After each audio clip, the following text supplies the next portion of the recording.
An entitled jerk demands that we give up our Uber so that he can take this ride instead, saying that he deserves it way more than we do since apparently he booked this driver twice but canceled because he was impatient. And honestly, this is one of the weirdest displays of entitlement I've ever seen in my life. And honestly, it was a fantastic thing to watch. Here's what happened. I went on a cruise recently with my family, and I really thought I'd have some kind of entitled people encounter or some story from the cruise itself, but surprisingly, I didn't until afterwards. After we disembarked, my wife ordered an Uber. She gets the notification that it's only 2 minutes away, and I didn't expect it that soon, and I was just completely stoked. My wife saw the car drive up, so she went over to confirm with the driver while I brought the bags over. As she was talking to the driver, an irate man came running up, saying that he had been waiting for 30 minutes and that this was his Uber. My wife showed him her phone, which had the make and color of the car, the license plate, and the name of the driver, but the man refused to show his phone and insisted it was his ride, and then went to go talk to the driver. It turns out the man had booked this Uber, but when the driver sent a message saying he was at the port but in the bathroom and he would be a couple of minutes, the man canceled. Then he tried to rebook and got the same driver who said he was in the bathroom and would be a few minutes, and guess what? The man canceled the ride again. Apparently after that, as the driver was leaving the restroom, he accepted our request and was there in less than 2 minutes. Well, let me just tell you, this dude was pissed off. He was yelling that he had been waiting for so long and that he should be the one to get this car. But it's sorry, that's not how it works at all. As we were driving away, I heard this man yell out, "Thanks for being a jerk." And the driver yelled back and said, "Don't cancel twice and expect a ride." My God, some people are out of their minds. But at least we got out of there much quicker than expected. So to that jerk who canceled twice, thanks for queuing us up a ride so quickly. Because seriously, we could not have done that without you. Oh my gosh, imagine the impatience you have towards a driver where you book them twice in a row without realizing it, only to then cancel twice in a row and then get pissed off when that guy still shows up and picks someone else up.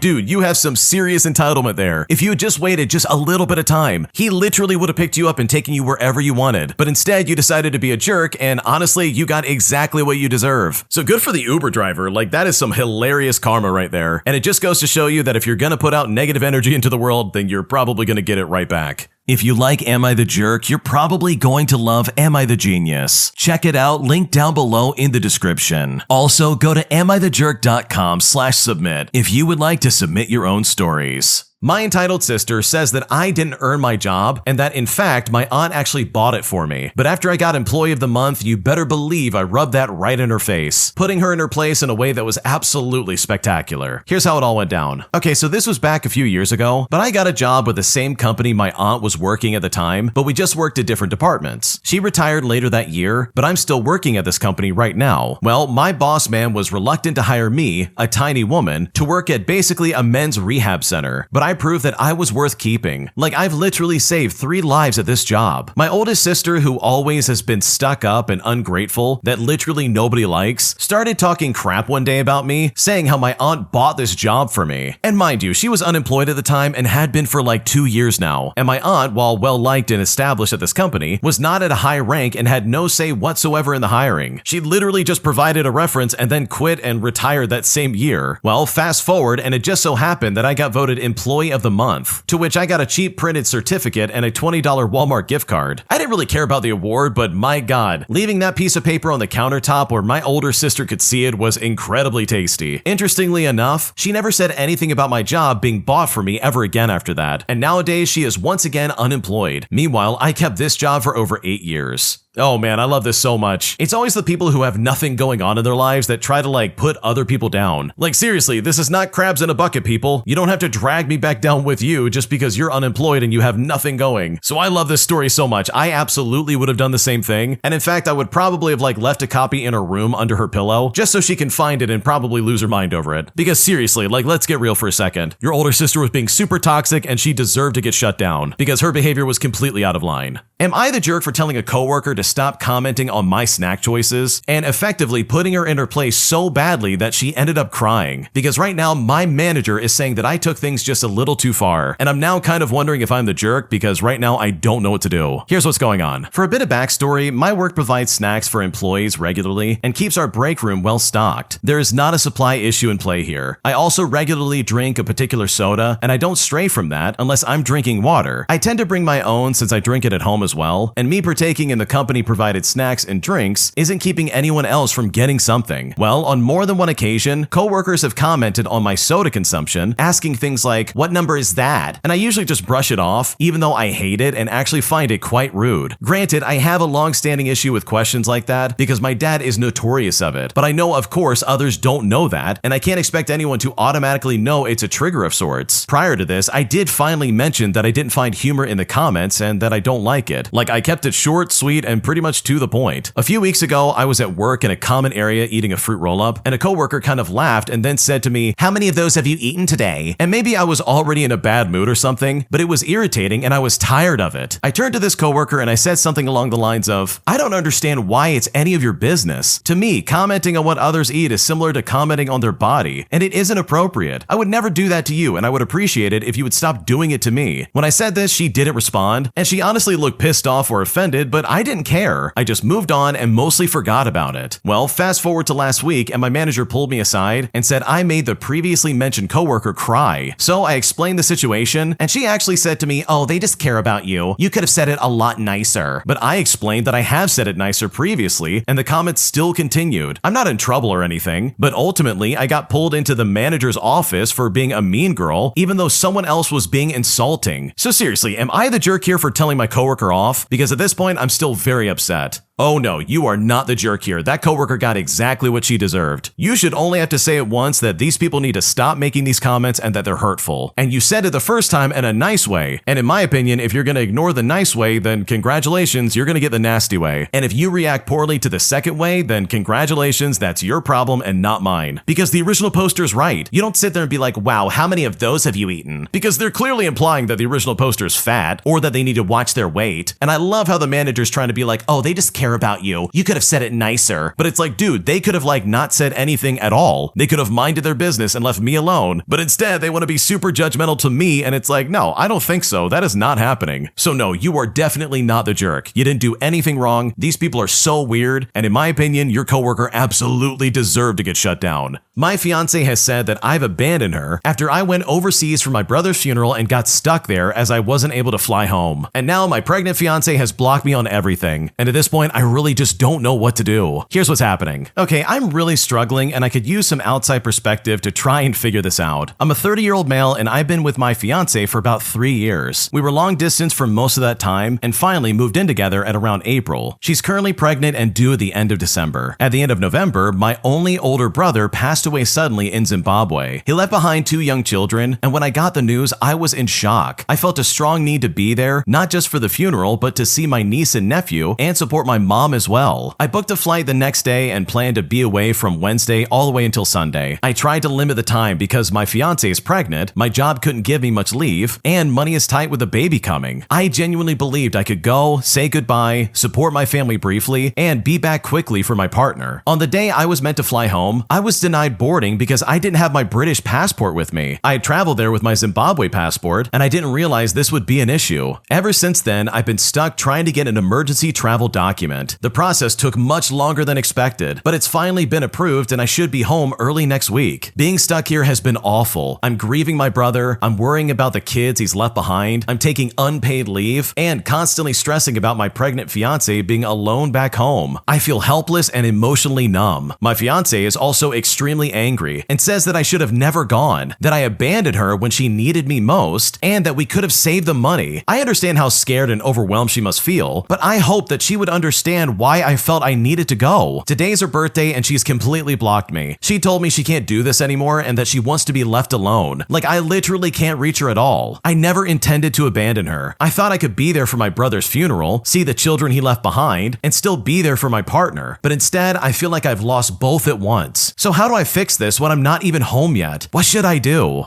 Okay, your wife is absolutely overreacting. I will happily say that. You didn't abandon her, that's crazy talk. I understand she's stressed out and she's about to have a kid, but holy crap, let's be reasonable for a second. This is clearly a massive overreaction and good lord, you didn't expect to be stuck in Zimbabwe, come on. But I have to say, on the other hand, the original poster is also at fault here. They seriously didn't bring all their passports with them, are you kidding me right now? In today's day and age where getting from one country to another is a nightmare, why would you not protect yourself fully if you're gonna be traveling overseas? Holy crap, that was a terrible decision. So in that regard, I guess I can't understand where the fiance's coming from, but for them to to be like, I'm blocking you. I can't believe you abandoned me. Like, that is way too far. There's no justification for that. Because obviously the original poster is not trying to do that. Like, they literally lost their older brother. I think some compassion and understanding here would go a long way. So hopefully this works out for you, and hopefully you're able to get back sooner than later, because this entire situation is incredibly messy. Am I the jerk for telling my friend that he can't bring his 5-year-old daughter to our board game nights anymore? Because now he's saying that I'm like ruining everything, and at this point I don't know what to do. Here's what's happening. To start things out, I host a board game night at my place about twice a month. It's pretty chill, but it's also an adult hangout. We start at around 7 o'clock p.m. We play longer games, we snack, sometimes we have a couple of beers, and yes, it is very loud. There's about 8 of us, and my living room ends up covered in boxes, cards, minis, dice, and a lot of other stuff. One of my close friends, who I will call Ben, started bringing his 5-year-old daughter a few months ago because his babysitter fell through and he didn't want to miss the only fun thing he gets to do. Now, at first, I was sympathetic, but it's honestly been a mess. She's a sweet kid, she's not a brat, but also she's 5 years old. She gets bored, she grabs components, she'll ask a million questions, she wants attention, and then she inevitably passes out on my couch at like 10:30 with a TV set on low. After that, we're all whispering like we're in a library, tiptoeing around her, and half the time we stop early because someone's like, oh, this feels really weird, and then they leave. Last time, she knocked over a box of tokens, and we spent 15 minutes crawling on the floor looking for them, while Ben kept saying, I'm sorry, oh, sorry about that, but also not really helping out. So I texted Ben before the next night, and I basically said to him, look, I love you, but game night has got to be adults only. I basically told him that I'm not comfortable having a little kid asleep in my living room while people are drinking and moving around, and I'm tired of having to run the whole game night around her bedtime. I even offered to help him find a babysitter, or we could like do a separate afternoon hangout at a park or something like that. Well, when I said that, he got super pissed off and said I'm punishing him for being a single dad, that nobody else complained to his face, and that his daughter is part of his life. So if we want him around, then we need to accept it. Now, some of my mutual friends are like, yeah, it's awkward, but you didn't have to ban her. Just deal with it. Meanwhile, others are quietly telling me that they're relieved that I said something. I feel guilty because I know childcare is really hard, but also I don't want my place turning into a weird half like play date, half adult night every single time. So am I the jerk here? Because this is honestly really obnoxious. Okay, so in my opinion, I don't think you're the jerk at all, because this is absolutely annoying. I've been in this situation where it's supposed to be an adult hangout and then a child's introduced to the mix and it completely changes everything. I'm not saying I hate kids or anything like that. That's not what's going on here. It's the fact that this guy is literally being selfish by ruining this for everybody else. And yeah, it absolutely ruins the vibe when a kid's involved in this adult hangout. Because holy crap, I just want to be away from that, dude. I want to hang out with my friends and not have to like mind my manners. I want to be weird. I want to be loud. I want to spend some time with friends and not have to be like, oh, there's a kid in the room. Like for me, I switch immediately. If I see a kid in the room, I'm like, oh, I can't be myself, because being myself includes being like weird and loud and kind of annoying. And I know that and I understand that. But if there's a kid, I'm going to be like biting my tongue and not saying things and like kind of being standoffish and like, okay, I can't say certain things around this kid anymore. Like this is ruining the vibe. Not to mention the fact that the kid was messing with your stuff. That alone would be more than enough in my opinion to be like, yeah, your kid's got to go. Get a babysitter. I'll help you find one, but they cannot show up again. So no, in my opinion, I don't think you're the jerk. I don't think you did anything wrong. And I think this is one of those things that absolutely had to happen. Am I the jerk for telling my mother-in-law that we are not paying for her appliances after she tried to get the entire household to pay for her personal purchase? Because now she has essentially freaked out on us and is trying to imply that we need to move out. And at this point, I really don't know what to do. Okay, so I live with my husband and his family. His family consists of his mother and his 2 older brothers, who I will call Kevin and Alan. For some background, I would consider my husband's family being very close-knit, being that they always had movie nights, game nights, and dinner together the majority of the nights. And before the situation I'm going to be describing here, I got along pretty well with my mother-in-law. We recently got married and decided to move in with my husband's family because we want to save up for a house while I also finish my education. And of course, before making this decision, we had sat together as a family and discussed what everyone thought and if everyone agreed. Additionally, during this conversation, we had specified that we would have a timeline to move out, even if it wasn't because we purchased a home. When I moved in about 4 months ago, we as a family decided to split every bill evenly and that my mother-in-law would send a text letting everybody know the total for the month. Well, last month, my mother-in-law decided to purchase some appliances for the home. This wasn't discussed as a family, and most of us didn't even know until like a few days before they arrived. When we found out about this, my husband and Kevin both separately spoke to their mom to make sure this was an individual purchase instead of a family one, because none of our appliances were broken or even non-functional, and she in both cases just stated that it was her purchase and just left it at that. Well, a month goes by, and the mother-in-law sends the bill text, and Kevin notices that the appliances have been added. He sends a text message asking why it's on the bill and that this needed to be discussed, but my mother-in-law only replied by saying, "Since we all use the appliances, we should all be paying for it." Since Kevin, my husband, and I were home, we have a conversation and decide to send the money excluding the appliance cost. And to my knowledge, Alan just kind of goes with whatever his mom says and probably sent the full amount. Well, fast forward to a few hours later, and my mother-in-law comes home furious. But after some time, we all just state that we aren't going to pay for appliances that we didn't need, and had even clarified previously that we weren't even paying for. I left most of my commentary for my husband to handle, just so it wouldn't come off as me trying to like attack her or intrude on her home. However, I did clarify at a certain point that it just didn't sit well with my husband and I that she would just add that to the bill with no previous conversation and never even mentioning it. This being amplified because my husband and I trusted her completely and never even looked at the breakdown cost she would include with the bills. We would just see the total and then just send it. She said that we're being unreasonable and that we should be grateful because moving out would be way more expensive. Then, after a few days, she just proceeded to ask my husband when we do plan on moving out and started sending passive-aggressive text messages and rentals showing how expensive everything is. So am I the jerk for basically telling her that we're not paying for her appliances? Because right now this honestly is getting really weird.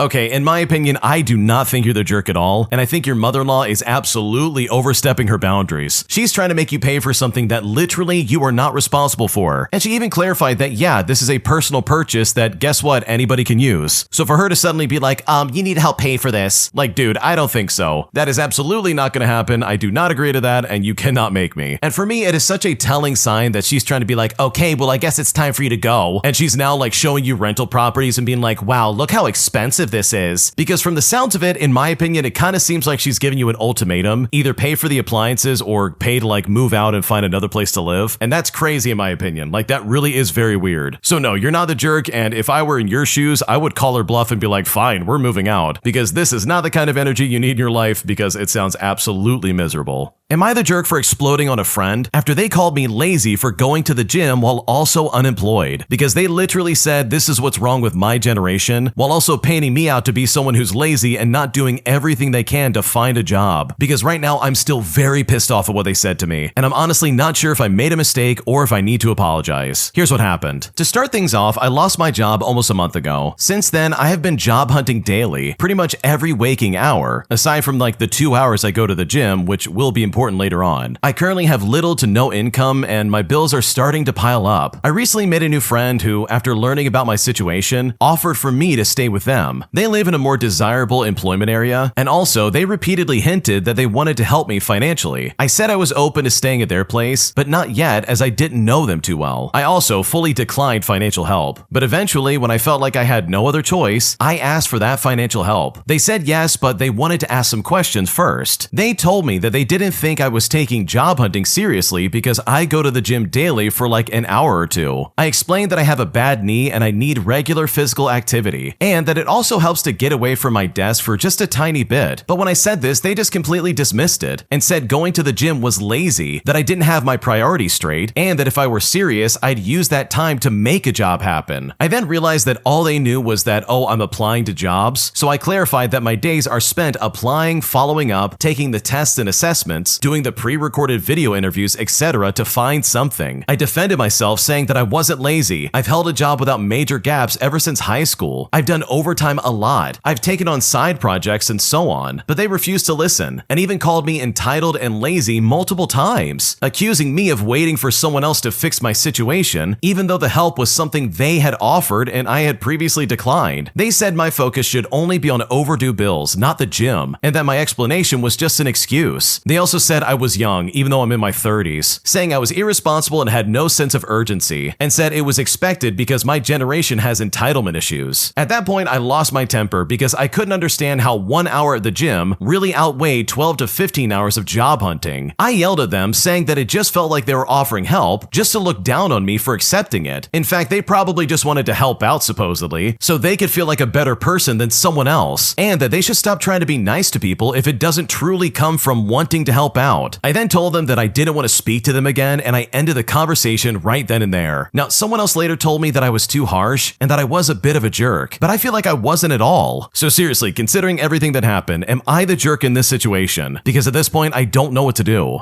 Okay, this person that you talk to is a giant piece of garbage. First of all, it is not a big deal to go to the gym while also looking for a job. You spend every waking moment of your life looking for one as it is. I think you're allowed to spend 1 hour working out just to stay in shape. Like seriously, that person is completely out of line trying to boss you around like that. And also, I think you're spot on. They probably were never going to help you out at all, and instead just wanted to tell you off while being like, oh, well, I'm trying to help you out. I'm helping you by telling you the truth. And it's like, dude, you're not telling me the truth. You're giving me some twisted version that you think is right, while also offering me nothing in return. Like, holy crap, what do they expect, for you to fall at their feet and be like, you're right, I'm so wrong? Like, good lord, get a life. And I also have to say, it's really ironic that they want to be like, oh, you're so lazy and yet you're going to the gym. Like, no, that doesn't sound like a lazy person. I don't know what they're talking about. So no, you're not the jerk. I would probably explode on them as well, and hopefully you never talk to them again, because I know for a fact I would cut them off and never allow them back in my life ever again. An entitled Karen keys my car after I take a handicapped parking space that she claims she got to first. And now, after reporting her to the police, as well as catching her on camera vandalizing my property, she's now in complete denial, claiming that we keyed our own car just to get her in trouble. And I'm honestly still blown away by this level of entitlement. Here's what happened. Okay, so this happened roughly 2 weeks ago. My mother and I were pulling into a car park for a Home Bargains. And to my non-UK readers, this is a relatively large shop that sells basically everything for cheap. We drive a brand new convertible BMW, and trust me, this will be important later on. My mother pulls into a disabled parking space, and we get ready to go into the shop. And this is the last available disabled parking space in the car park. Now, for additional context, my mother has issues with her back, and she can't stand or walk for very long without serious pain. So we have a disabled badge to park closer to the shop entrances. Now, as I'm getting out of the car and walking around to the boot or the trunk of the car so that I can grab some bags, a woman who is the entitled Karen of this story starts screaming at me, saying that we can't park there. She looks at us and says, "Excuse me." When she says this, I turn around and I'm making a confused face because I literally don't know what's happening right now. She says to me, "You just took my parking spot." Now, this is absolutely not true, as she was behind us when we pulled in. I responded by saying, "Well, I wasn't driving, so I'm sorry, I guess." This entitled Karen then says, "This spot is for disabled people and parents with children. You need to move now. I have children in the back." I looked at her and I said, "I have a disability badge in the car. We are allowed to be here." This Karen looks at me up and down and says, "You don't look disabled in the slightest. These are only for disabled people." Now, before I could begin to explain my mom's situation, she cuts me off and starts shouting, "People like you disgust me. You think you're entitled to park anywhere you want. You need to move your stupid car right now before I call the police." At this point, she's out of the car and she's getting very close to me, shouting in my face. Up until now, my mom was waiting in the car for me to grab her a trolley to lean on while we shop. However, when she heard the shouting, she came out of the car. My mother then started shouting, "Hey, that is a child. Why are you getting in her face?" Now, my mom used to work in a bar, so she can be very scary when she wants to be. The entitled Karen then started screaming at my mom, "You can't park here. This is for disabled people and parents only, you stupid idiot. I have 2 kids that are hungry. I need this spot." My mom responds by explaining she has a medical condition and that she's allowed to park here and that it's all none of her business. She then goes over and grabs the badge and shows it to this woman. Now, this entitled Karen was shouting at my mom as she was walking away, "Women like you feel like you could do anything that they want. You're absolutely vile." And when the Karen said this, I think she was referring to my mother's appearance and the brand new car. My mom is very pretty for context here, and she probably assumed that we were very well off, but we definitely are not. Now, I've walked away at this point, and a few more words were exchanged while my mother flashed her badge that I didn't fully hear. She gives us a dirty dirty look and calls my mother a lady of the night, if you know what I mean. And this Karen is doing this as she's driving off to park somewhere else. So we go into the shop and carry on about our day. Well, a boy around my age, who is presumably the entitled Karen's son, comes up to me and my mother while we're shopping and is profusely apologizing for what happened. But we tell him it's not his fault and just walk away. We're in the shop for about 40 minutes, and it's then that we come out to see the passenger side door of our car has 3 huge scratch marks down the side of it. This Karen actually keyed our car because we parked where we were allowed to. Well, we straight away connect the dots, and my mother goes inside to speak to the security team while I phone the non-emergency police line to report it. Fast forward a few days, and we get word from the police that they identified the woman who did it from a security feed that literally showed her doing it and her license plate number on the feed of the argument between her and the two of us. Like seriously, how stupid was she to do it in broad daylight, literally in front of a busy shop? According to the police's information, she denied everything and is persistent in saying we did it ourselves to frame her. We are currently awaiting a court date for vandalism and the insurance payout to get the car fixed. We have the security footage of her scratching up the car as evidence, so I think we'll be fine in terms of the insurance and the courtroom. But regardless, I'm honestly still blown away by this interaction. Wow, you've got to be a special kind of stupid to key somebody's car, all because they park somewhere they're absolutely allowed to park in. Like seriously, what was this lady thinking? Like not only does she come about this the wrong way by screaming at these people, but to actually vandalize someone else's expensive property, namely their car door, all because you didn't get what you want? Like that is insane in my opinion, and there's no good excuse for this. So hopefully the court case and all this other baggage just gets taken care of, because this entitled Karen absolutely deserves to get in trouble. If you like Am I the Jerk, you're probably going to love Am I the Genius. Check it out, link down below in the description. Also, go to amithejerk.com/submit if you would like to submit your own stories. My job is incredibly picky and likes to micromanage you in every aspect of your job. And after getting written up for several small minor infractions, I am now at my breaking point and I seriously don't know what to do. Here's what happened. Okay, so I'm a server and I feel like the micromanaging of my managers is a bit out of control. I don't solely blame them because it's the overall culture of where I work, or perhaps I'm just too sloppy. So honestly, if I do fit the bill, please let me know what you think. At the place I work, if you leave any kind of mess, no matter how small it is, someone will be bringing it up. For example, I had to open a bag of Parmesan cheese the other day, and I set the scissors down on the counter about 3 feet from where they belong, and I just forgot to put them back. About 4 minutes later, my manager comes over and says, "Hey, did you use these scissors? Why didn't you put them back?" They will literally ask who left these out to coworkers, then ask you why you didn't put whatever it is away. Now, maybe I'm a bit too relaxed, but if I see a simple, harmless mistake, I just chalk it up to someone being busy and that they made a human mistake. And if you just give them a few minutes, they'll probably correct it. So don't immediately jump on their case, because either way, I will just grab the scissors and put them away myself. Well, last night, I was waiting on a 20 top, and at the end of the night, I admittedly screwed up and forgot to do part of my side work. I left out a bowl of cheese, some oil and vinegar, and a pitcher of water at my side station. And guess what? When I got to work today, I was written up for it. They said that I regularly make messes and I don't clean them up, and I fully admit that it was my fault, but am I being too sensitive and thinking that this is kind of a petty write-up? I think I'm especially feeling butthurt about this because I step up in other ways that no one else does, and I get no validation for it. For example, I will regularly get a broom and dustpan and try to sweep things up, and I'll pull things out of the shelves and I'll clean them up. I'll even spray down my chairs with disinfectant. I also came from a background of way more teamwork, so if I see another server's table need something, I will literally just get it myself. I'll fill the water up, I'll pull plates, etc. But the thing is, the other servers rarely do this. It's like they have a very strict set of things that they will do, and if you expect them to bail you out in any way outside of that, you are literally on your own. And I've never seen another server do these things that I try to do. I'm not even saying that I'm all that great. I'm just not used to a restaurant where they're watching everything you do like a hawk, but they're only looking out for the bad things that you do. I never hear a word of praise, but the moment I leave scissors out or leave some cheese out, they will write me up saying that I make too many messes and I don't pull my weight. The difference is I'm a bit absent-minded, and in the moment I'll forget small things. So it's this kind of micromanaging that just ruins my will to go above and beyond in any kind of way. So am I wrong in this situation? What should I do? Okay, as someone who has worked in a situation like this, where I had everybody micromanaging everybody else, I can say confidently that the only way to survive this kind of working environment is to literally only look out for yourself. The